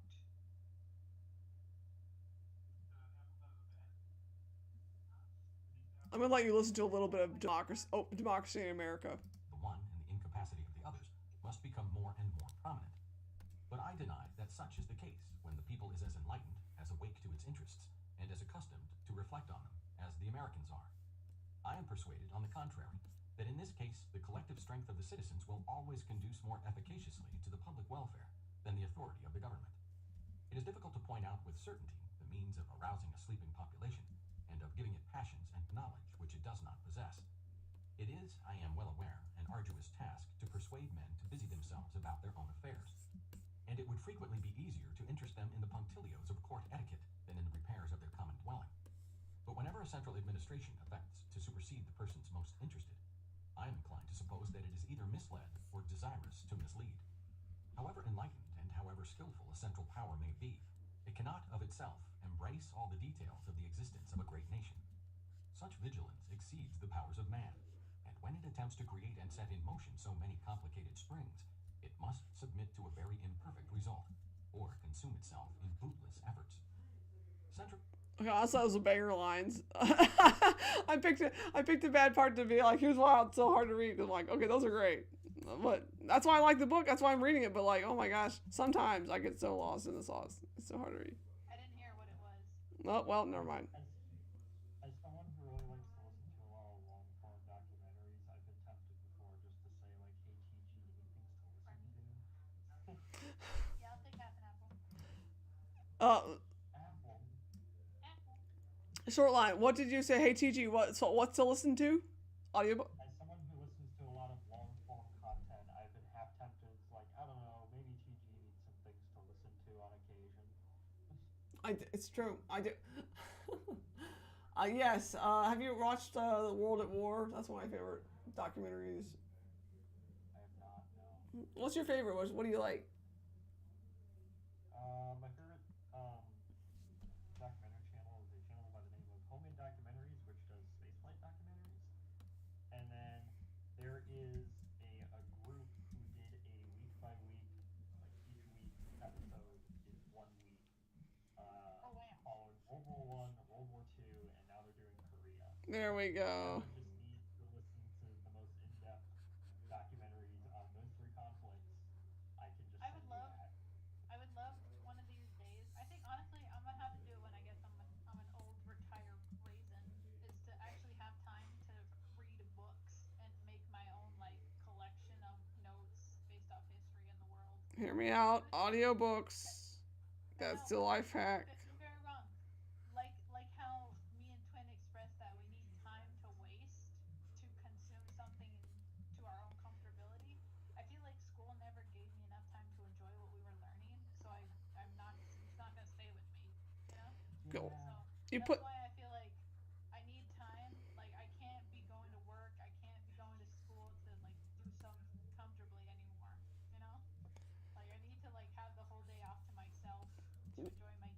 hear me out. What if you're like, I'm not gonna do anything else for the rest of the night. what if you're like cleaning your bathroom?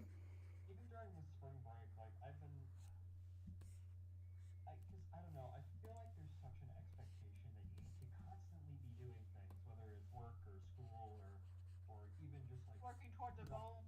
yeah, Yeah. productive things in your free time. It's like I rarely have a day where I can just lounge around and do whatever I want to do. I'm on spring break right now. Monday, Tuesday I did work. Wednesday I was concerned about doing work, and then I did ultimately do a little bit of work, which was sending class next semester and updating my LinkedIn. Today I did some work, and then I also went on errands with my mom. I got new shoes and a new backpack because my old one was falling apart. Nice. So it's like I'm on break. I should be just doing nothing, but alas, uh, I don't know. Maybe it's just a personal problem with me where I load myself down with things that I feel like I need to do. I Uh, I don't know when I think about breaks. Though I don't know. Let me try to imagine. I well maybe I just have a very Oh my charmed gosh. life. TG, I'm looking at the stream. That is the silliest Takala looking right now. Which one? Top left. No, no, the third panel. That one. No, go down. Not Oh, that one. there he It is. doesn't look like him. There he is. It's so goofy. There's the boy. Here comes the boy. My boy. Hello, boy. Oh, there he goes. Look at Welcome. this little tiny guy running away. There he is. He's here. I'm glad you knew I was referencing. Oh man. Hopefully, I love my boy. let me find. I want to listen to that now. Also, it's so funny that earlier when I mentioned my hatred for Zeke, TG did not at all call me out for my hatred of Zeke, but my love for Takalo. uh, They're similar, but to be fair, I think Takalo is just a lower stakes villain in the sense of he's not really trying to game the thing like Zeke is. But I don't know, I just like Takalo a lot more. He's just at the end of the day, he doesn't have much to fall back on, so he's fundamentally a little bit of a loser compared to most of the characters here. Zeke, however, is just a loser in attitude. He may be doing great at life, but he's just a loser as a person. There are various ways to be a loser, you know? Mm-hmm. I would know. Expert. Master. Oh, why have I gotten so sleepy? It's only 10:24. I have to stay up to watch the new BTS song. I mean, I feel like it's like 5 years ago. I gotta get back into dancing. wow, nothing really, nothing ever happens. Never mind. Nani? Uh, What do you mean nothing ever happens? I'm putting together a timeline for so you Jay calls me a dork, and this is rightfully so. My main project is a personal project. I have because I like the train. I think this may be known by many. You do like the What, train. what is that Takalo image? So That's what I'm telling you. That's what I'm telling you. so I love that you know who it is though. My main thing, my main project is my fictional railroad, which is the Washington Annual. And naturally, when you make a project, you go all out that you're really committed to, you go all out on it. So I'm making a timeline, specifically a timeline from like the late 50s until the early 80s because it's the period of time I'm most interested in when it comes to this stuff. And I've made it up to 1980, and I have like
Well, incoherent. no, please wait. No, we understood, twin.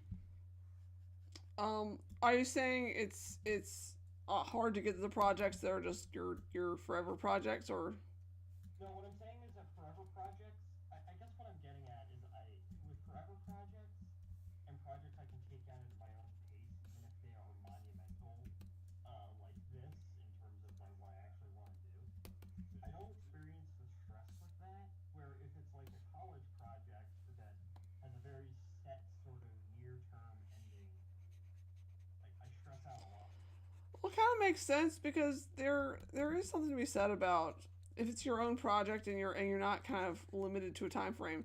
There is a natural inspiration that comes from. No, I think it's a mixed bag. I feel like it's good to have a little pressure to like figure out what you're doing. So, for example, I I needed to rewrite volumes 5 and 6, and I didn't want to take too long at that. Partially because it was like, okay, if I don't have it written, then I'm gonna get to if there's something that needs to be changed early on. If you haven't figured it out in advance, it's gonna be you're gonna make some big mistakes when you could have had a clean, tied up like dovetail kind of thing.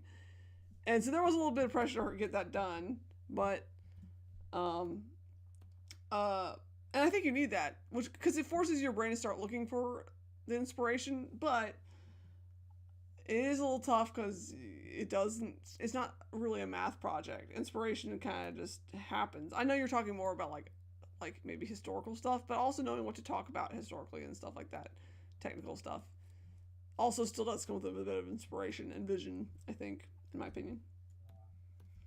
Yeah. I don't know if that made any sense. Um, Yeah, that makes sense. That makes sense. what do you think it is for? Is it just for the time crunch for you? Yeah, I think it is. I think it's the time crunch. You know what?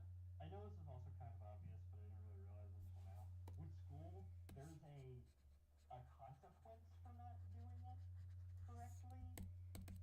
You get a bad grade. Mm-hmm. With this, if I screw it up, I don't. You There's just no, feel there's no. crap. Yeah. You want to watch an episode of your show?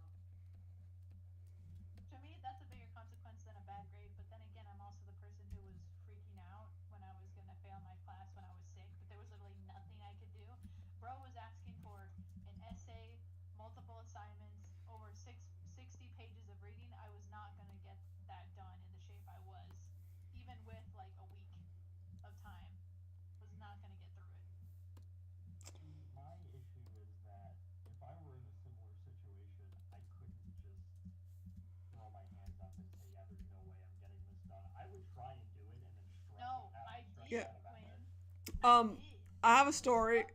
I have a story. When I was in Hong Kong, back in when I was in art college, the day before we left Hong Kong or going to go on a trip, we had to submit. It was the day before the last class, and we had projects to submit on the last day.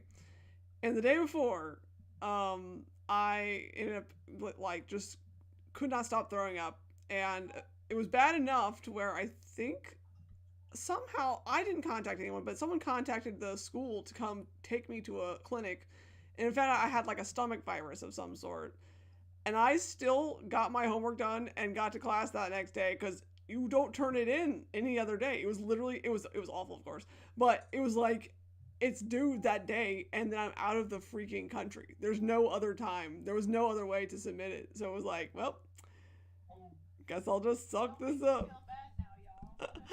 I got man. that was a very specific situation. I think if it had not been the very last day, and like I think they would have understood, but it was one of those things where like I don't have time to explain. I'm leaving. I don't want to have this over my head. I don't know.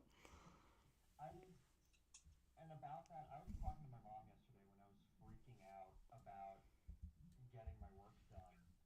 And because until now, I've just handwritten pretty much all of my notes. Problem is that takes a lot of time, and I'm like, I was freaking out about this yesterday, and it was not just my notes. I was listing off to my mom all the things that I feel like I need to get done, and she was just telling me, okay, take a step back, right? Focus on one or two things.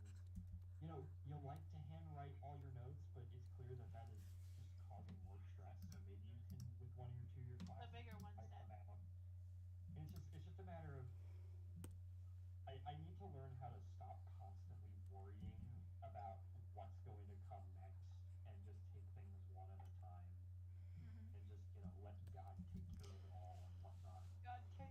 there is this sense of urgency, sense as well. It's because obviously, like, I do really want to keep my schedule of a book a year going because I feel like at some point, this little twilight I'm in where I can afford to take hours every day to work on a comic is going to not be that. It's not always going to be this way. And there's a sense of like, if I don't get it done, life's going to take it from me. Did you remember when you had that dream? I did. Yeah, I didn't want to reiterate, but that was quite the on the nose vision there. So obviously the goal is to keep making comics forever and ever, but like there's a sense of like, okay, if something were to change, like, well, if something comes up in my life where I can't just commit days to this, I hope not, but there's a sense that that will come eventually. There's always something, but we'll see.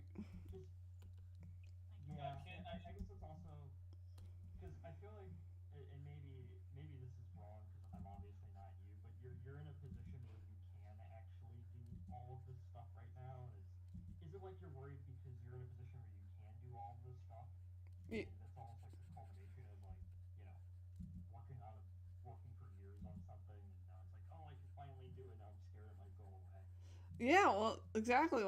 Like some of the reasons I can afford to make the comic. Obviously, I still make an income. I go to conventions, but I don't make a huge profit. I'm living very cheaply, and a lot of that is because me and mom have a good relationship. She likes to have me here because she needs someone to help around the house. I do pay rent, but it's very affordable, and I don't have to worry about a lot of other things that would be expenses if I had, let's say, had a lot of other things to worry about. And I'm very aware of that. But obviously, it's not going to be forever because, I don't want it to be forever. I don't want to, though at the moment, it's still a good thing, a good deal for everybody.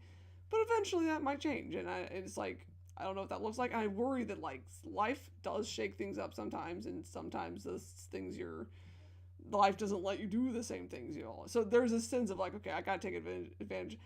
Again, Lord willing, this becomes more successfmore, and even now every year it's doing better and better, even though I had some hiccups this year with the cons canceling. But hopefully, as I have more books and more books, once I'm done with the series, my idea is like, okay, well, now you have a finished project and the work's been done, so you've created the thing you were trying to do.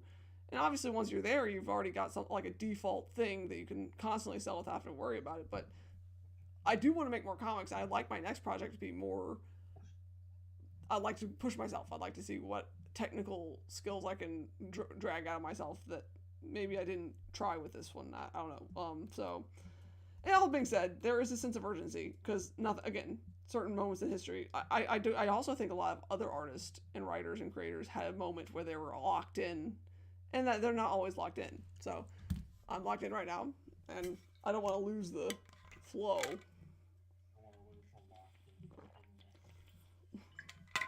Yeah, I do think. Yeah, you lose, even with cool stuff, even stuff I love. Like, think about shows you love. Think about, like, Attack on Titan. I was crazy about Attack on Titan. And then I forgot about it for a few years, and then I, just kind of didn't really care about it anymore. I would check in every once in a while.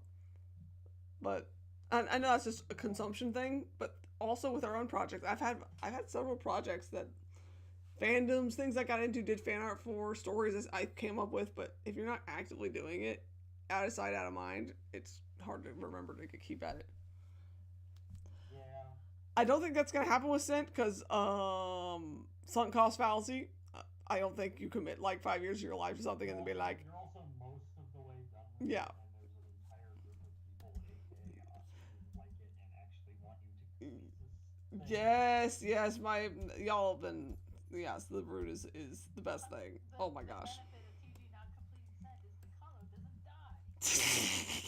What if TG doesn't complete Sent, but it reaches the part where Takalo does die? That would be really We're just in there. That point It's a Firefly situation where, you're left on a big cliffhanger, except for now because someone's rebooting Firefly. I did see there's an effort... I love the fact, I love the little Takalo run. The little squiggly scrumbly. There he is. That guy. He makes things happen. He does make things happen. That's why I love him so much. He's the problem solver. He is the problem solver. So true. Oh, Yes. I'm saving my money, but I do want to commission you for a phone screen.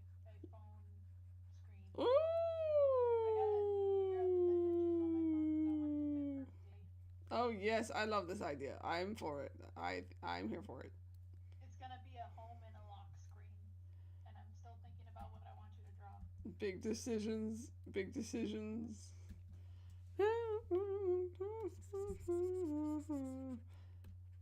But yes, I know I wanted you to color, but I don't know what I want him to do. yeah, it's hard to balance the. I do think that it's okay to have some pressure even in the art process. I think we got even inspired people can be lazy. So and like for example, I think one other thing that keeps me myself busy and motivated is that I do feel like if I stop updating it a little too long, inevitably people will forget. Just like I have when there's been things I like delayed a little too long, even stuff I'm really a big fan of. You know, it's hard to remember to check. So that's another little motivator. I'm not saying these are like huge stressors, but it definitely is a good thing that keeps me the pressure on, which I need the pressure on. Considered, because I don't know, maybe, and I'm surprised we don't have it. But have you ever considered a role where it's like new chapter up on WebTube? Here's a ping to kind of remind people. Oh, I would love that. I just never thought about there being a way to notify. I always figured, I don't know why. I guess I assumed Webtoon. I guess whenever it's a matter of just whenever you go to upload on WebTube, you just go into announcements or what or whatever. I know I should. There's so much I should do, but It's like, hey, there's so much I could be better at. Oh my gosh, I'm just currently combing over this week's expenses. Sorry. money. I'm trying to like not spend too much money because I do want to save, and I have been saving for like a few weeks now, but I still want to save more. Good for you. Good for you. Way to be responsible with your money. I was so relieved. never job again. I'm so grateful for this last con. I had no big cons for a while there, so this new one just came up. I was like, thank God. Oh, so nice to have money in the bank again. I have money, by the way. I have like savings, but I don't like to dip into them, so it's like it was getting a little exciting there for a bit, but we're good. Budgeting. I'm rooting for everyone to find and acquire much wealth. Good luck, everyone. That's the goal, boss. Ganbate. I'm trying. I'm not trying very hard. I'm not. I need to submit sent to the Ringo Awards, and I think I keep missing my openings. Every year this year, the past since I started sent, I probably could have submitted it to the Ringo Awards because it's like if you made a book this year, like you can submit it. So I've had a book every year, and I've never submitted to the Ringo Awards. I feel like I've been missing out on some opportunities, like a loser. Oof. Which I need to look into and see how you even support. Like I don't even know how you submit something to something like that, but I'm gonna at some point. I hope I can. I hope I can submit volume 4. It'd be a real shame if I had to wait till I'm done with volume 5 to submit it. I need to look into that though. There may be a deadline. I'm basically ignoring it, like everything else in my life.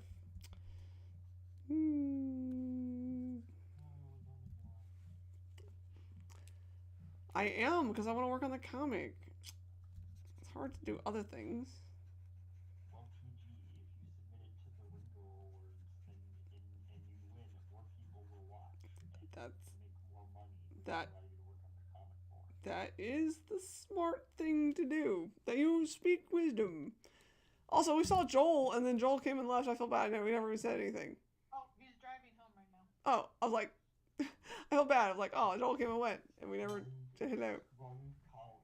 I will say, as much as I want more eyes on scent, I'm also nervous about more eyes on scent, just because, you know, The world be crazy. that. But it's just the fact that people are really vindictive right now for reasons, and it's scary that Yeah, you know, maybe as much as you wanna share stuff and you express an opinion, and people will like dogpile onto you for it. It really sucks that that ends up pouring onto like people's like their work, you know, the things that they're trying to help sustain themselves. So it's like you express the wrong opinion, people will like make it their mission to try and tank you. So it's like, ugh. Yeah. yeah, obviously the answer to this would be I just don't say anything, but I'm like I'm whatever, screw 'em. Easy to say, not easy to say. I know the rest. Big enough. We need to get it big enough where it's big and people know about it, but not too big enough where people are given permission to destroy you. Opinion that you may have that is only tangentially or maybe has nothing to do with the actual topic. It's a tough thing because unfortunately there is some reality where I think a lot of the people who make up larger fandoms, the people who consume, if that makes any sense, do tend to be in that category though, that they would mob a bit. They're of the group mentality. They being very broad, but you know, I think you know what I mean. Fandoms always acquire a decent number of people who are a little bit.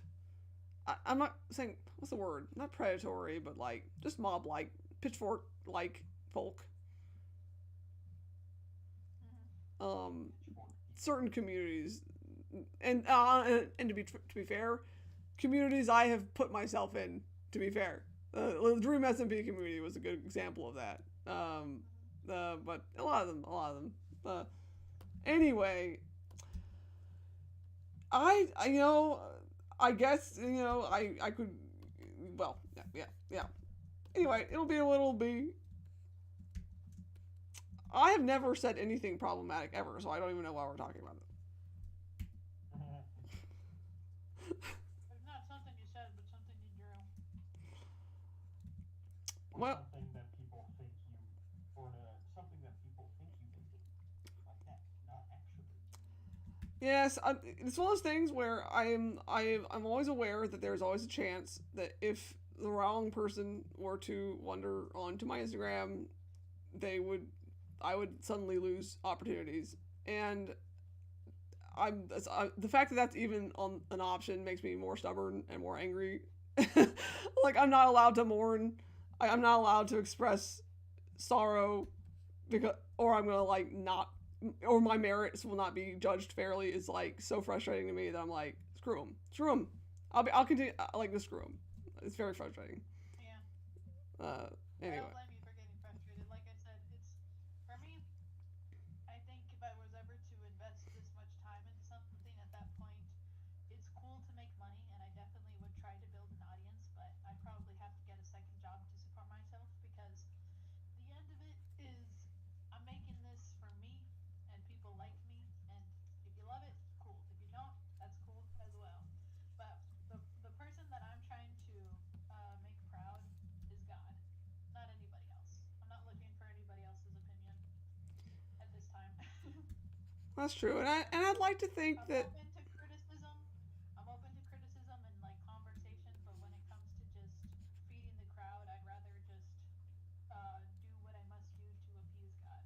So yeah, well, and obviously again, like what I want to avoid, I'm not like actually, I don't want to be like a put in any categories. Obviously, the ideal scenario, like every artist would like, I'd hope, is that the merits of my work would be what makes me stand out, and not some hot takes or whatever. I'm like or anything else for that matter. But like, or even agreeable takes, even if people like me for certain other things that they agree with. I wouldn't want to. I would only want it to be. I want people like Scent because Scent is good, not because it's one thing or another, or I'm one thing or another. So, and I want to live in a world where that's how things are judged. So, I don't know. We definitely have an interesting era for creativity. I feel like anime is really where a lot the original stuff comes out, but I'm looking forward to a lot of our own stuff. No, I'm being broad. I'm actually, you know what? You never know where the good stuff comes from. Sparks of inspiration kind of pop up in random places, and maybe more consistently in places where you're able to do things on a cheaper budget and more consistently. So maybe that's why I'm perceiving that. But there's several things I haven't watched yet, like Plurbus, and I'm looking forward to Have you Dune. watched Iron Lung yet? No, I want to watch Iron That's Lung. on my list to watch too. I got. What is it out on? Alright, I think What are you gonna watch? A documentary? You have a good night, twin. We'll see you next time. Good night. Bye. Nicer line, Johnny. And then it was Kanga and Kit.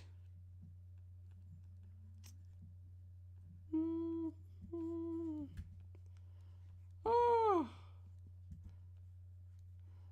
Right now, I think my biggest obstacle is just I just don't do a lot of proactive stuff to connect with any action. Nani? Oh.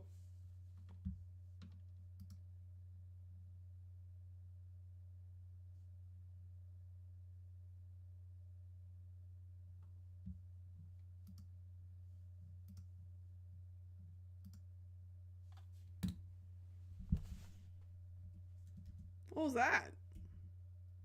Sorry, I started choking and then for some reason my internet died. What the heck? What the heck? Pardon me. Sorry about that. Well, the timing was interesting. The internet died at the same time you started, choking.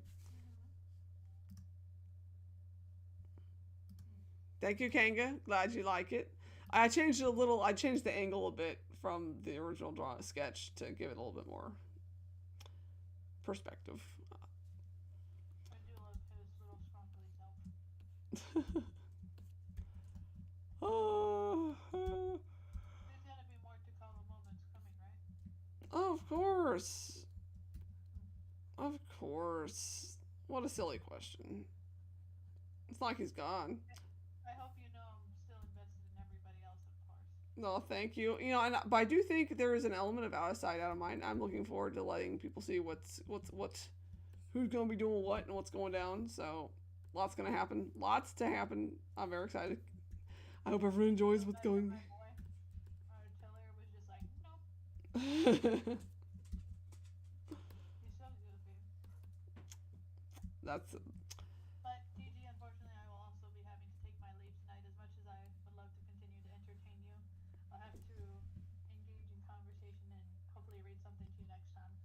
All right. With a friend of mine, so I'm gonna go over there now. Well, I have enjoyed our time, and I hope you have a fabulous night. And till next time.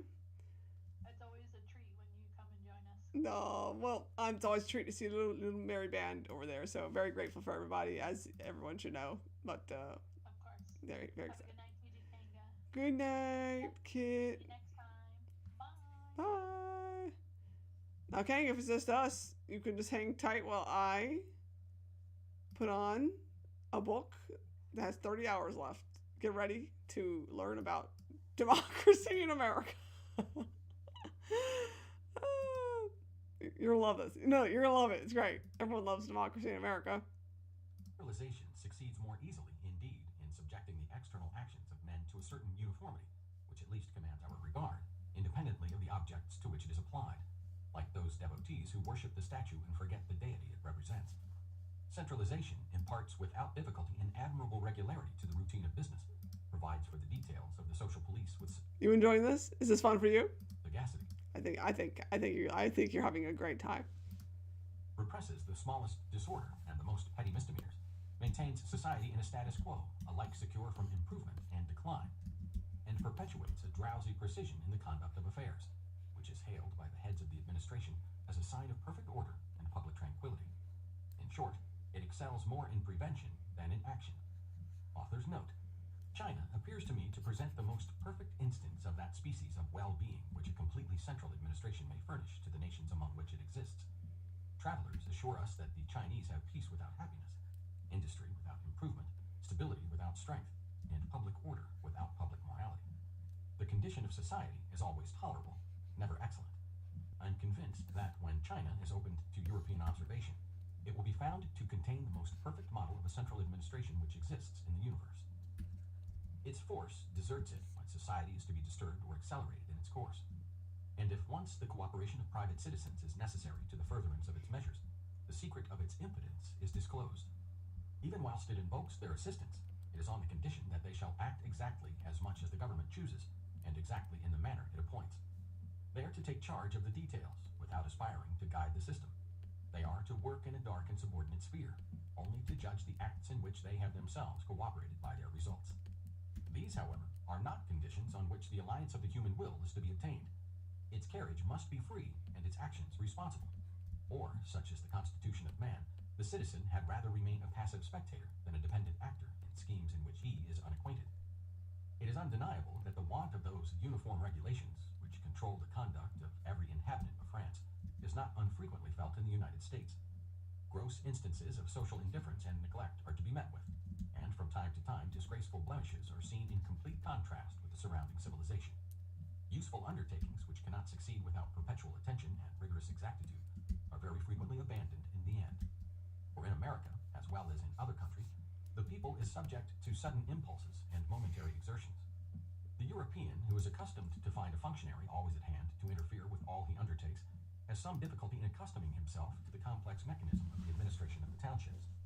In general, it may be affirmed that the lesser details of the police, which render life easy and comfortable, are neglected in America, but that the essential guarantees of man and society are as strong there as elsewhere. In America, the power which conducts the government is far less regular, less enlightened, and less learned, but an hundredfold more authoritative than in Europe. In no country in the world do the citizens make such exertions for the common weal. And I am acquainted with no people which has established schools as numerous and as efficacious, places of public worship better suited to the wants of the inhabitants, or roads kept in better repair.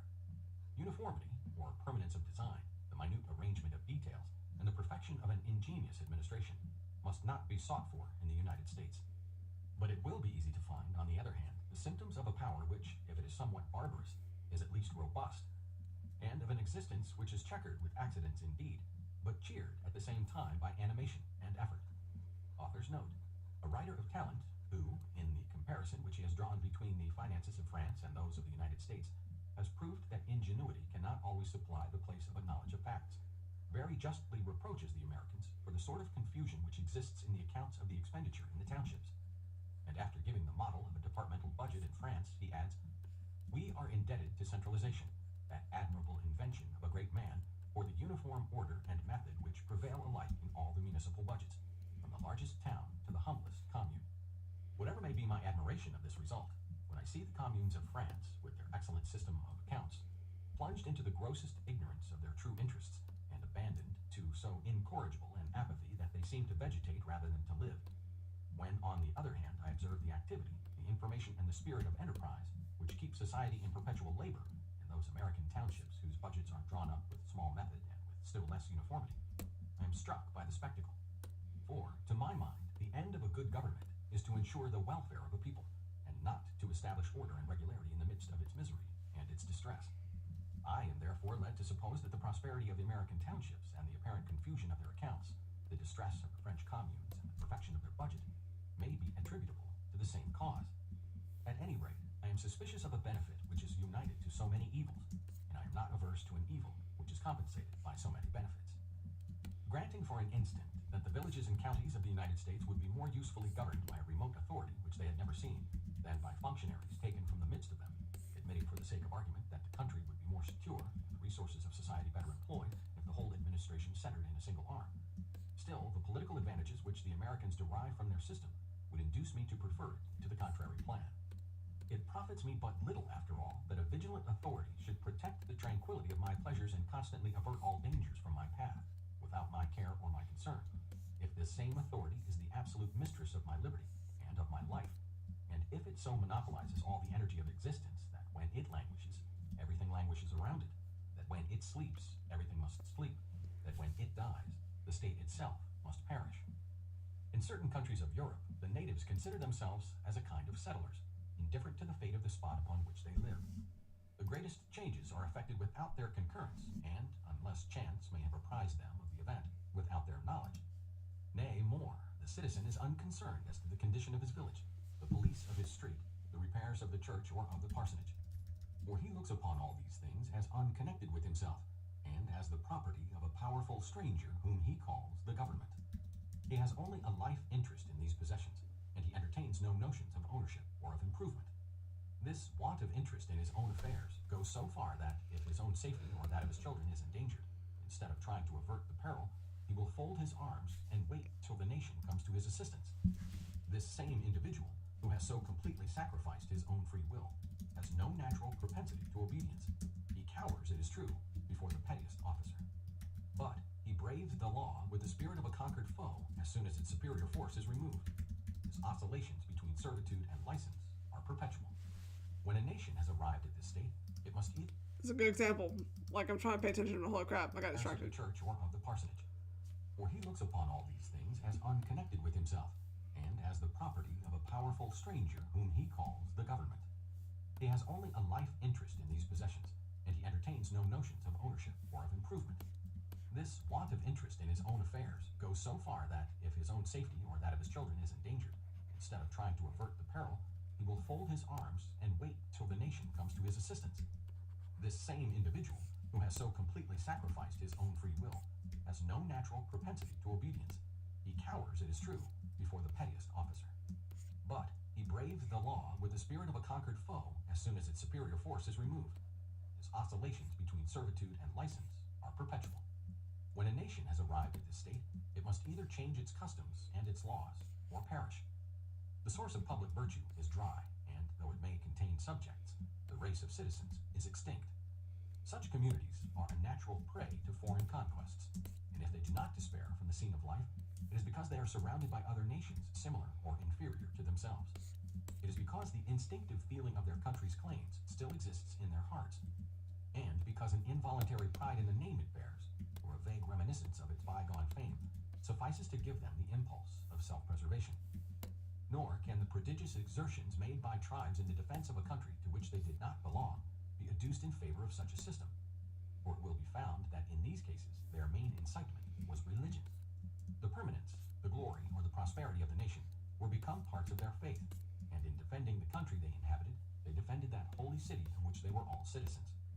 The Turkish tribes have never taken an active share in the conduct of the affairs of society, but they accomplished stupendous enterprises as long as the victories of the Sultan were the triumphs of the Mohammedan faith. In the present age, they are in rapid decay, because their religion is departing, and despotism only remains. Montesquieu, who attributed to absolute power and authority peculiar to itself, did it, as I conceive, an undeserved honor, for despotism taken by itself can produce no durable results. On close inspection, we shall find that religion, and not fear, has ever been the cause of the long-lived prosperity of an absolute government. Whatever exertions may be made, no true power can be founded among men which does not depend upon the free union of their inclinations. And patriotism and religion are the only two motives in the world which can permanently direct the whole of a body politic to one end. Laws cannot succeed in rekindling the ardor of an extinguished faith, but men may be interested in the fate of their country by the laws. By this influence, the vague impulse of patriotism, which never abandons the human heart, may be directed and revived, and if it be connected with the thoughts, the passions, and the daily habits of life, it may be consolidated into a durable and rational sentiment. Let it not be said that the time for the experiment is already past, for the old age of nations is not like the old age of men, and every fresh generation is a new people ready for the care of the legislator. It is not the administration, but the political effects of the local system that I most admire in America. In the United States, the interests of the country are everywhere kept in view. They are an object of solicitude to the people of the whole Union, and every citizen is as warmly attached to them as if they were his own. He takes pride in the glory of his nation. He boasts of its success, to which he conceives himself to have contributed, and he rejoices in the general prosperity by which he profits. The feeling he entertains toward the state is analogous to that which unites him to his family, and it is by a kind of egotism that he interests himself in the welfare of his country. The European generally submits to a public officer because he represents a superior force, but to an American, he represents a right. In America, it may be said that no one renders obedience to man, but to justice and to law. If the opinion which the citizen entertains of himself is exaggerated, it is at least salutary. He unhesitatingly confides in his own powers, which appear to him to be all-sufficient. When a private individual meditates an undertaking, however directly connected it may be with the welfare of society, he never thinks of soliciting the cooperation of the government, but he publishes his plan, offers to execute it himself, courts the assistance of other individuals, and struggles manfully against all obstacles. Undoubtedly, he is often less successful than the state might have been in his position, but in the end, the sum of these private undertakings far exceeds all that the government could have done. As the administrative authority is within reach of the citizens, whom excites neither their jealousy nor their hatred. As its resources are limited, everyone feels that he must not rely solely on its assistance. Thus, when the administration thinks it fit to interfere, it is not abandoned to itself as in Europe. The duties of the private citizens are not supposed to have lapsed because the state assists in their fulfillment, but everyone is ready, on the contrary, to guide and to support it. This action of individual exertions, joined to that of the public authorities, frequently performs what the most energetic central administration would be unable to execute. It would be easy to adduce several facts in proof of what I advance, but I'd rather give only one, with which I am more thoroughly acquainted. See Appendix I. In America, the means which the authorities have at their disposal for the discovery of crimes and the arrest of criminals are few. The state police does not exist, and passports are unknown. The criminal police of the United States cannot be compared to that of France. The magistrates and public prosecutors are not numerous, and the examinations of prisoners are rapid and oral. Nevertheless, in no country does crime more rarely elude punishment. The reason is that everyone conceives himself to be interested in furnishing evidence of the act committed, and in stopping the delinquent. During my stay in the United States, I witnessed the spontaneous formation of committees for the pursuit and prosecution of a man who had committed a great crime in a certain county. I gotta rewind again. I was listening kind of, but not really. An undertaking.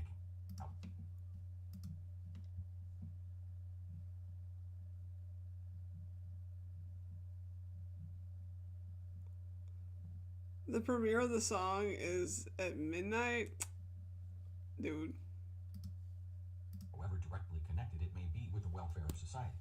He never thinks of soliciting the cooperation of the government, but he publishes his plan, offers to execute it himself, courts the assistance of other individuals, and struggles manfully against all obstacles. Undoubtedly, he is often less successful than the state might have been in his position, but in the end, the sum of these private undertakings far exceeds all that the government could have done. As the administrative authority is within reach of the citizens, whom it in some degree represents, it excites neither their jealousy nor their hatred. As its resources are limited, everyone feels that he must not rely solely on its assistance. Thus, when the administration thinks it fit to interfere, it is not abandoned to itself as in Europe.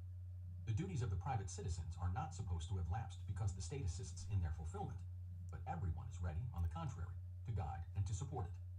This action of individual exertions, joined to that of the public authorities, frequently performs what the most energetic central administration would be unable to execute.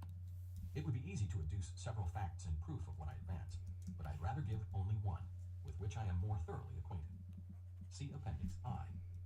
In America, the means which the authorities have at their disposal for the discovery of crimes and the arrest of criminals are few. The state police does not exist, and passports are unknown. The criminal police of the United States cannot be compared to that of France. The magistrates and public prosecutors are not numerous, and the examinations of prisoners are rapid and oral. Nevertheless, in no country does crime more rarely elude punishment.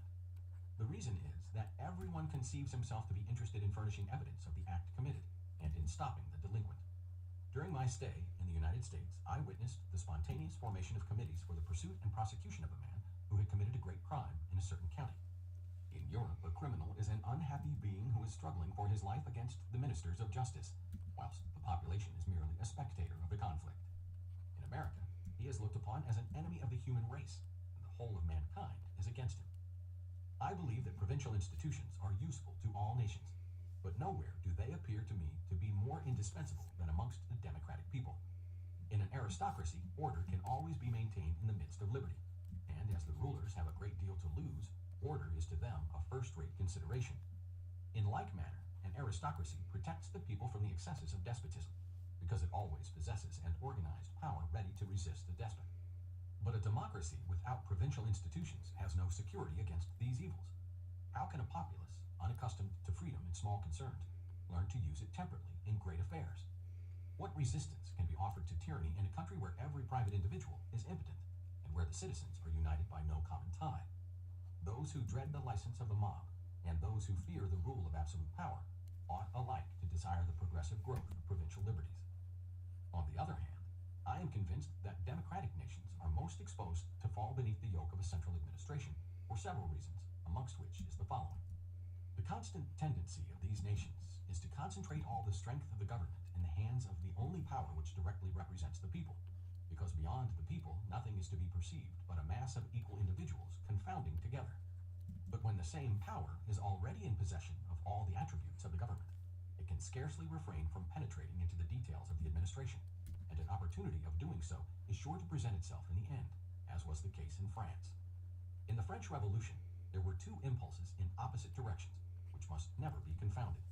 The one was favorable to liberty, the other to despotism. Under the ancient monarchy, the king was the sole author of the laws, and below the power of the sovereign, certain vestiges of provincial institutions, half destroyed, were still distinguishable.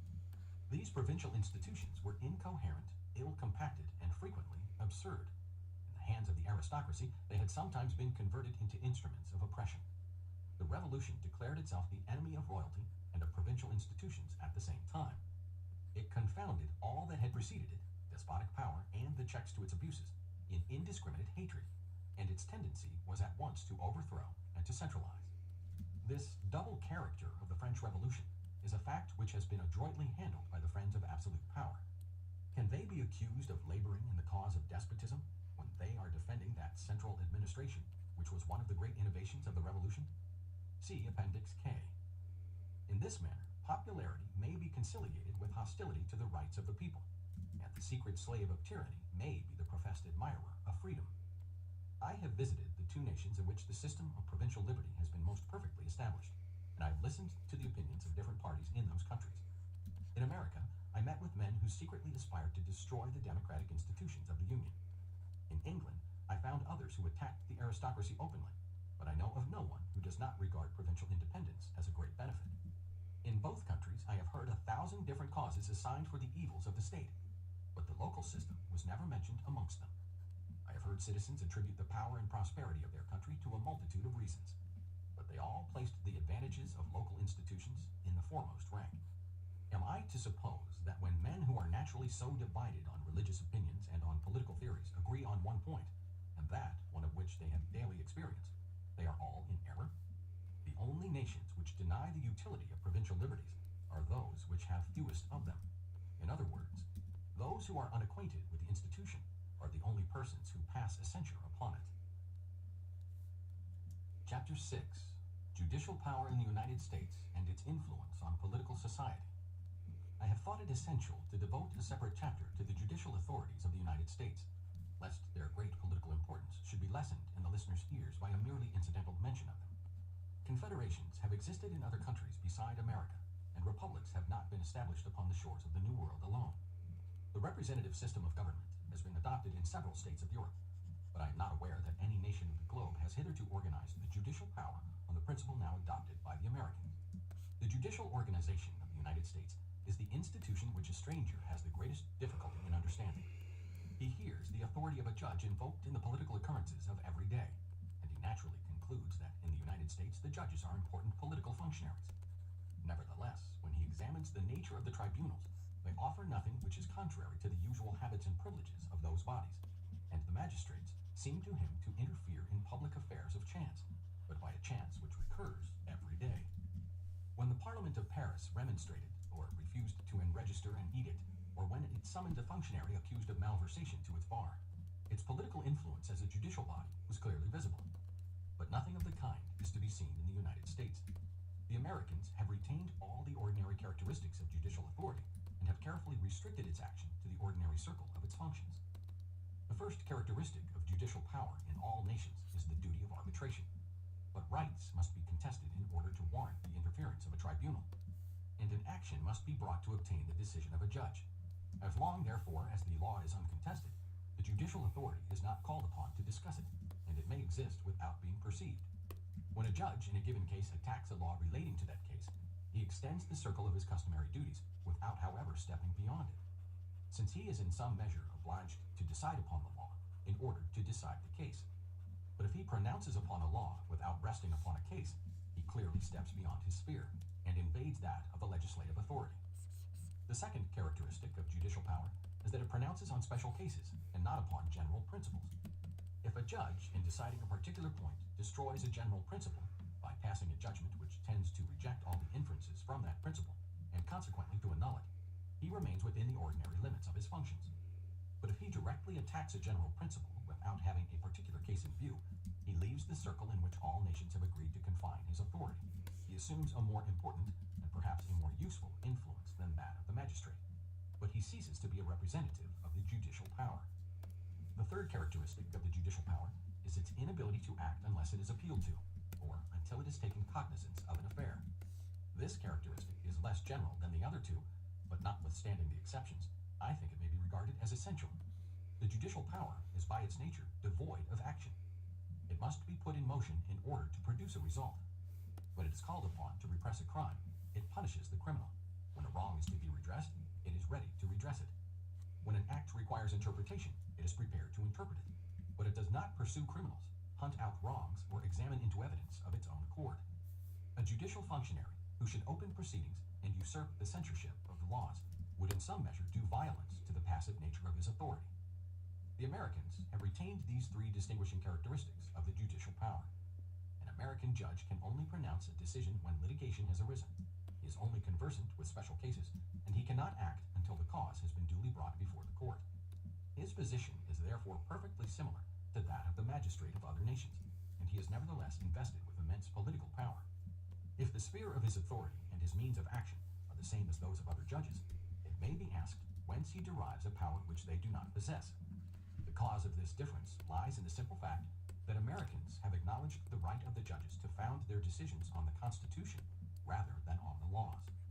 In other words, they have left them at liberty not to apply such laws as may appear to them to be unconstitutional. I am aware that a similar right has been claimed, but claimed in vain, by courts of justice in other countries, but in America it is recognized by all authorities, and not a party, nor so much as an individual, is found to contest it. This fact can only be explained by the principles of the American Constitution. In France, the Constitution is, or at least is supposed to be, immutable, and the received theory is that no power has the right of changing any part of it. In England, the Parliament has an acknowledged right to modify the Constitution. As, therefore, the Constitution may undergo perpetual changes, it does not, in reality, exist. The Parliament is at once a legislative and a constituent assembly. The political theories of America are more simple and more rational. An American Constitution is not supposed to be immutable, as in France, nor is it susceptible of modification by the ordinary powers of society, as in England. It constitutes a detached whole, which, as it represents the Hello, determination of defense. the people, is no less binding on the legislator Good than evening. on the private citizen, but which may be altered by the will of the people in predetermined cases, according to established rules. In America, the Constitution may therefore vary, but as long as it exists, it is the origin of all authority, and the sole vehicle of the predominating force. It is easy to perceive in what manner these differences must act upon the position and the rights of the judicial bodies in the three countries I have cited. If, in France, the tribunals were authorized to disobey the laws on the ground of their being opposed to the Constitution, the supreme power would in fact be placed in their hands, since they alone would have the right of interpreting the Constitution, the clauses of which can be modified by no authority. They would therefore take the place of the nation, and exercise as absolute a sway over society as the inherent weakness of judicial power would allow them to do. Undoubtedly, as the French judges are incompetent to declare a law to be unconstitutional, the power of changing the Constitution is indirectly given to the legislative body, since no legal barrier would oppose the alterations which it might prescribe. But it is better to grant the power of changing the Constitution of the people to men who represent, however imperfectly, the will of the people, than to men who represent no one but themselves. It would be still more unreasonable to invest the English judges with the right of resisting the decisions of the legislative body, since the Parliament, which makes the laws, also makes the Constitution, and, consequently, a law emanating from the three powers of the state can in no case be unconstitutional. But neither of these remarks is applicable to America. In the United States, the Constitution governs the legislator as much as the private citizen. As it is the first of laws, it cannot be modified by a law, and it is therefore just that the tribunals should obey the Constitution in preference to any law. This condition is essential to the power of the judicature, for to select that legal obligation by which he is most strictly bound is the natural right of every magistrate. In France, the Constitution is also the first of laws, and the judges have the same right to take it as the ground of their decision. But were they to exercise this right, they must perforce encroach on rights more sacred than their own, namely, on those of society, in whose name they are acting. In this case, the state motive clearly prevails over the motives of an individual. In America, where the nation can always reduce its magistrates to obedience by changing its constitution, no danger of this kind is to be feared. Upon this point, therefore, the political and the logical reasons agree, and the people, as well as the judges, preserve their privileges. Whenever a law which the judge holds to be unconstitutional, is argued in a tribunal of the United States, he may refuse to admit it as a rule. This power is the only one which is peculiar to the American magistrate, but it gives rise to immense political influence. Few laws can escape the searching analysis of the judicial power for any length of time, for there are few which are not prejudicial to some private interest or other, and none which may not be brought before a court of justice by the choice of parties, or by the necessity of the case. But from the time that a judge has refused to apply any given law in a case, that law loses a portion of its moral cogency. The persons to whose interests it is prejudicial learn that means exist of evading its authority, and similar suits are multiplied until it becomes powerless. One of the two, that prejudicial individual, in America, must perforce encroach on rights more sacred than their own, namely, on those of society, in whose name they are acting. In this case, the state motive clearly prevails over the motives of an individual. In America, where the nation can always reduce its magistrates to obedience by changing its constitution, no danger of this kind is to be feared. Upon this point, therefore, the political and the logical reasons agree, and the people, as well as the judges, preserve their privileges. Whenever a law which the judge holds to be unconstitutional is argued in a tribunal of the United States, he may refuse to admit it as a rule. This power is the only one which is peculiar to the American magistrate, but it gives rise to immense political influence. Few laws can escape the searching analysis of the judicial power for any length of time, for there are few which are not prejudicial to some private interest or other, and none which may not be brought before a court of justice by the choice of parties, or by the necessity of the case. But from the time that a judge has refused to apply any given law in a case, that law loses a portion of its moral cogency. The persons to whose interests it is prejudicial learn that means exist of evading its authority, and similar suits are multiplied until it becomes powerless. One of the two alternatives must then be resorted to. The people must alter the Constitution, or the legislature must repeal the law. The political power which the Americans have entrusted to their courts of justice is therefore immense. But the evils of this power are considerably diminished by the obligation which has been imposed of attacking the laws through the courts of justice alone. If the judge had been empowered to contest the laws on the ground of theoretical generalities, if he had been enabled to open an attack or pass a censure on the legislator, he would have played a prominent part in the political sphere. And as the champion or the antagonist of a party, he would have arrayed the hostile passions of the nation in the conflict. But when a judge contests a law applied to some particular case in an obscure proceeding, the importance of his attack is concealed from the public gaze. His decision bears upon the interest of an individual, and if the law is slighted, it is only collaterally. Moreover, although it is censured, it is not abolished. Its moral force may be diminished, but its cogency is by no means suspended, and its final destruction can only be accomplished by the reiterated attacks of judicial functionaries. It will readily be understood that by connecting the censorship of the laws with the private interests of members of the community, and by intimately uniting the prosecution of the law with the prosecution of an individual, legislation is protected from wanton assailants and from the daily aggressions of party spirit. The errors of the legislator are exposed whenever their evil consequences are most felt, and it is always a positive and appreciable fact which serves as the basis of a prosecution. I am inclined to believe this practice of the American courts to be at once the most favorable to liberty as well as to public order.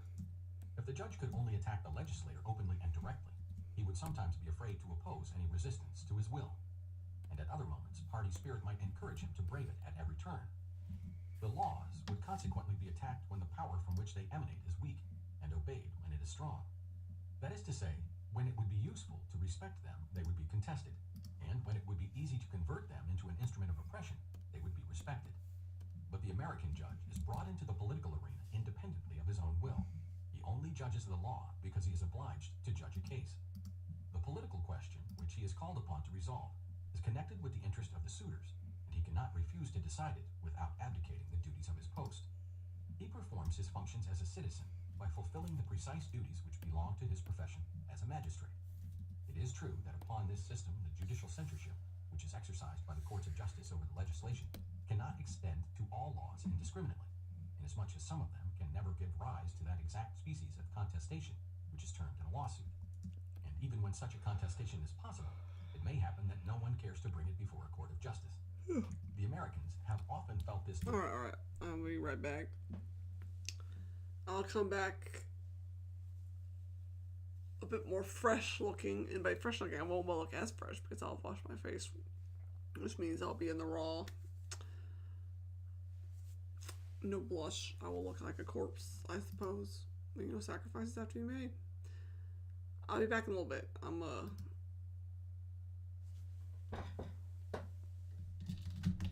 BRB. We gotta pause this.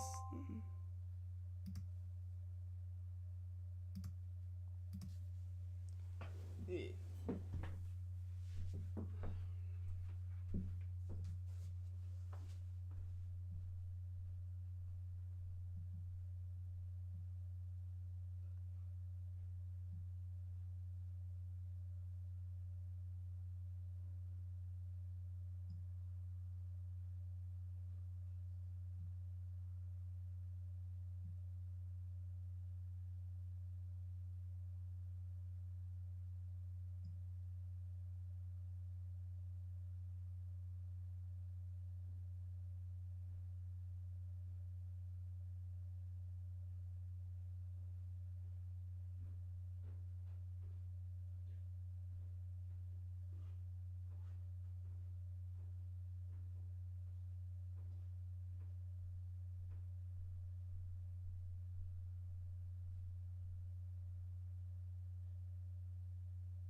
back. I had to go for a second because I wanted to clean up. I was tired and I honestly needed to freshen up to wake up and then also to go to bed after I'm done, but I'm not quite ready to go to bed yet. So let's finish this page, dang it. Let's get it done.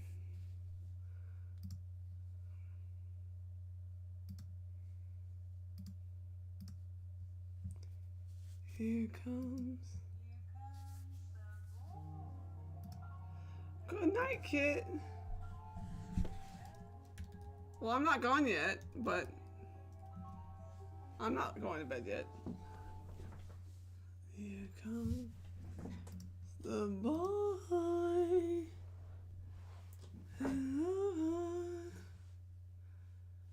Let's see.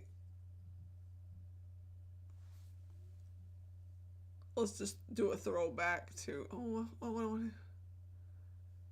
Oh, okay, let's do this one.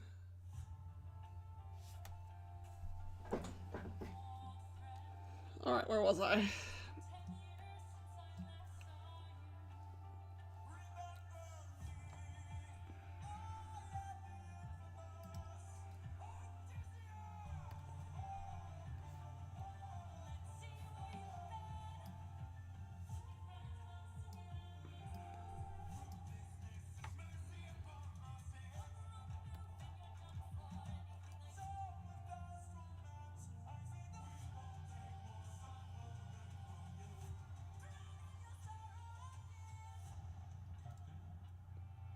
I want to watch Project Hail Mary for sure.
It was a good day.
fucking the other 5 shielding charges, really?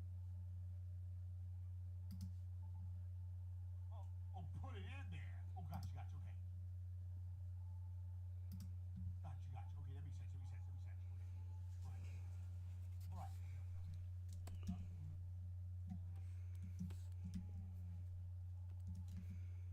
You know, you come into the ER with an object stuck in his urethra. Yeah, that's one of those guys I'm talking about. That's one of those guys.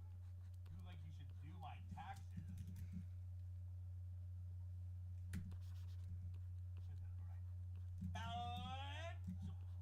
Right.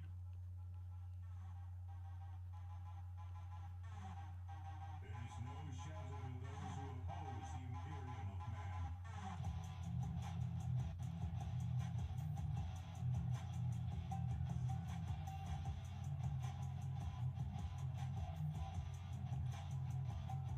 Your teeth is breaking.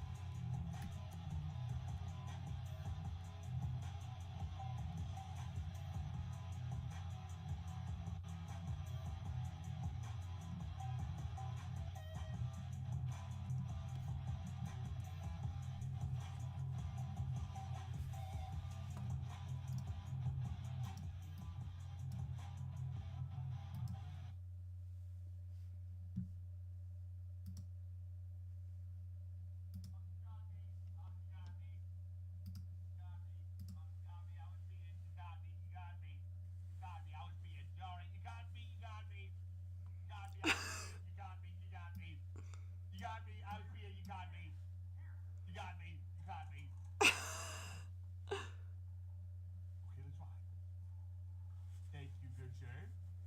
Of course. Where's Mr. Nick Merch at?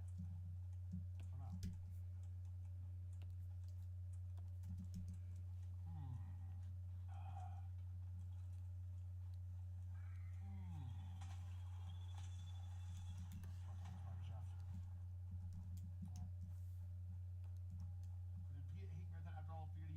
No, I love Marathon. I used to really play it on stream because a lot of you guys don't like it.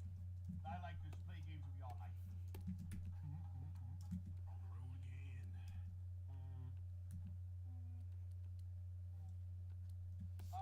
I know a lot of you guys love Marathon, but a lot of boys you guys shot. I've done a couple polls. I've done a couple polls, boys. I've done a couple polls in Discord. It did not look good. Not look good. A lot of gentlemen loved it. Well, it's not enough to make the majority. Yeah, man, we gotta lock in, man. No, we got no. This guy has on a fucking green shield, man. We gotta bring him blue shields. We gotta bring him like I'll bring him. I don't need your pussy blue shield handout, buddy. No, Pete, let us take care. Let us treat you nice, man. It's like you shopping. Come on, man. For me? Dinner, man. I'll bring you a volcano. He'll bring you a renegade, blue shield. You know. Yeah. For me?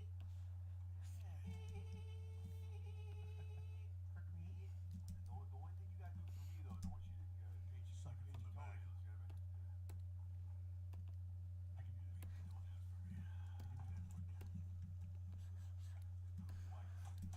Oh yeah.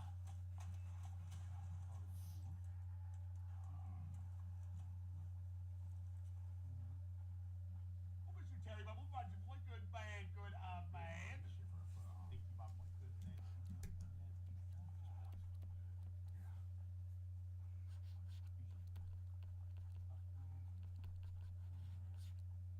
Nice cock, thanks, Chief.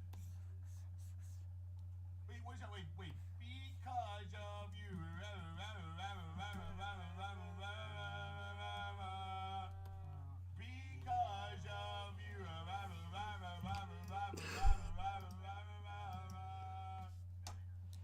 Yeah, that's a great song. I don't have my tablet. Dude, I just pulled from the recesses of my memory. What is that song? That was so bad. We need a good jam. We need a good jam. We need a really good jam. Yeah, we need something popping. I want to move my kids. Kelly Clark, she can go.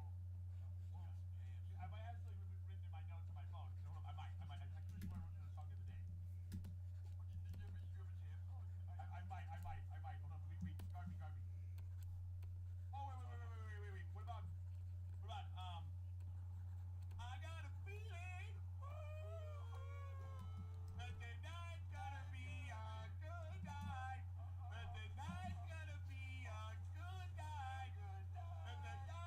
So- be a good night. I got a feeling.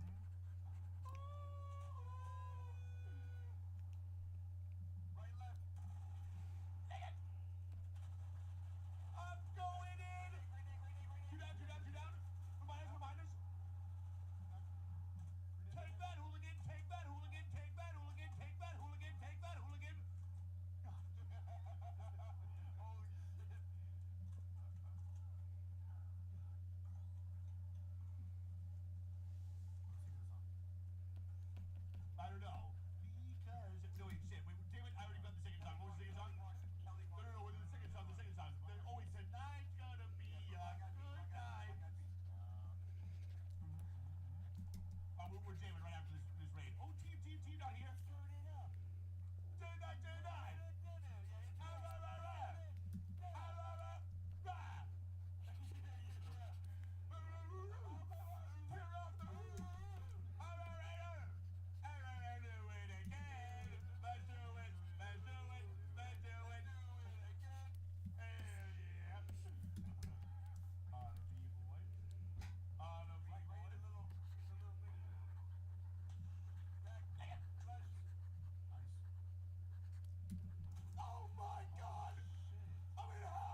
BTS time?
I missed any dancing. If there was dancing, I would like to see it.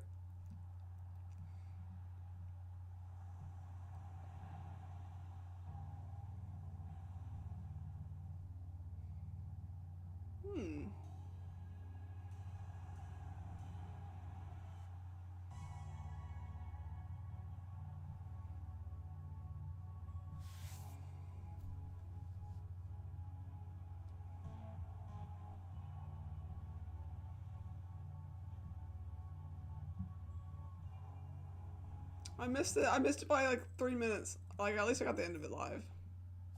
It's kind of lame.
No dancing.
I'm gonna finish this page and then I'm gonna call it.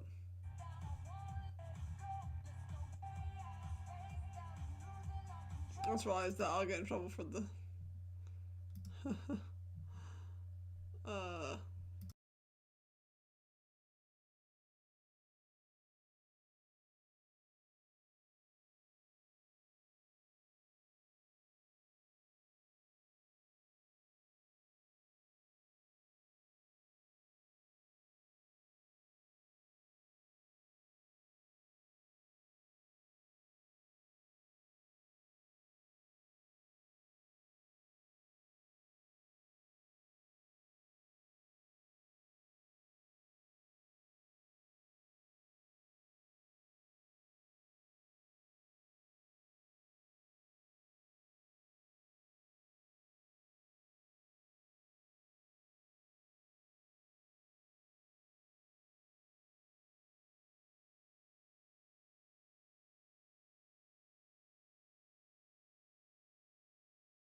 Alright, that's my cue. It's bedtime. Oh. Kit, sorry I didn't see your message. I don't know if you're still here, but this is the burnt peanut.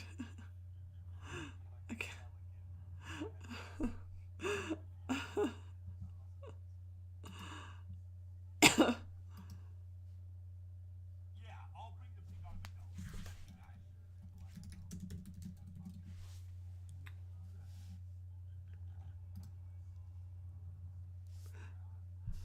Yes, I find this particular streamer very funny. I don't watch him nearly enough, but I see clips all the time, and I think, and I don't have books to read or anything. I would watch this way more often, but I would actually prefer to watch him play a game. Like, I would like to watch him play Overcooked or something. I think that'd be really funny. But you know, he does more combat games, but I think he's very funny. Anyway, I'm going to bed. It's bedtime. I got my page done. Tomorrow's the day. Tomorrow,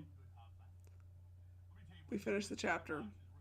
This one shouldn't take very long. I mean, it's some technical drawings, but the coloring should be really fast because it's just Emmett.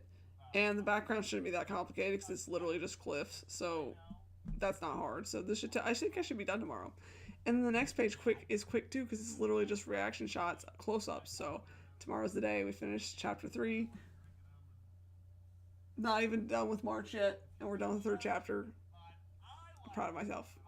Anyway, thank you for joining me, Kit. Thank you, Orman. Have a wonderful night. Good night.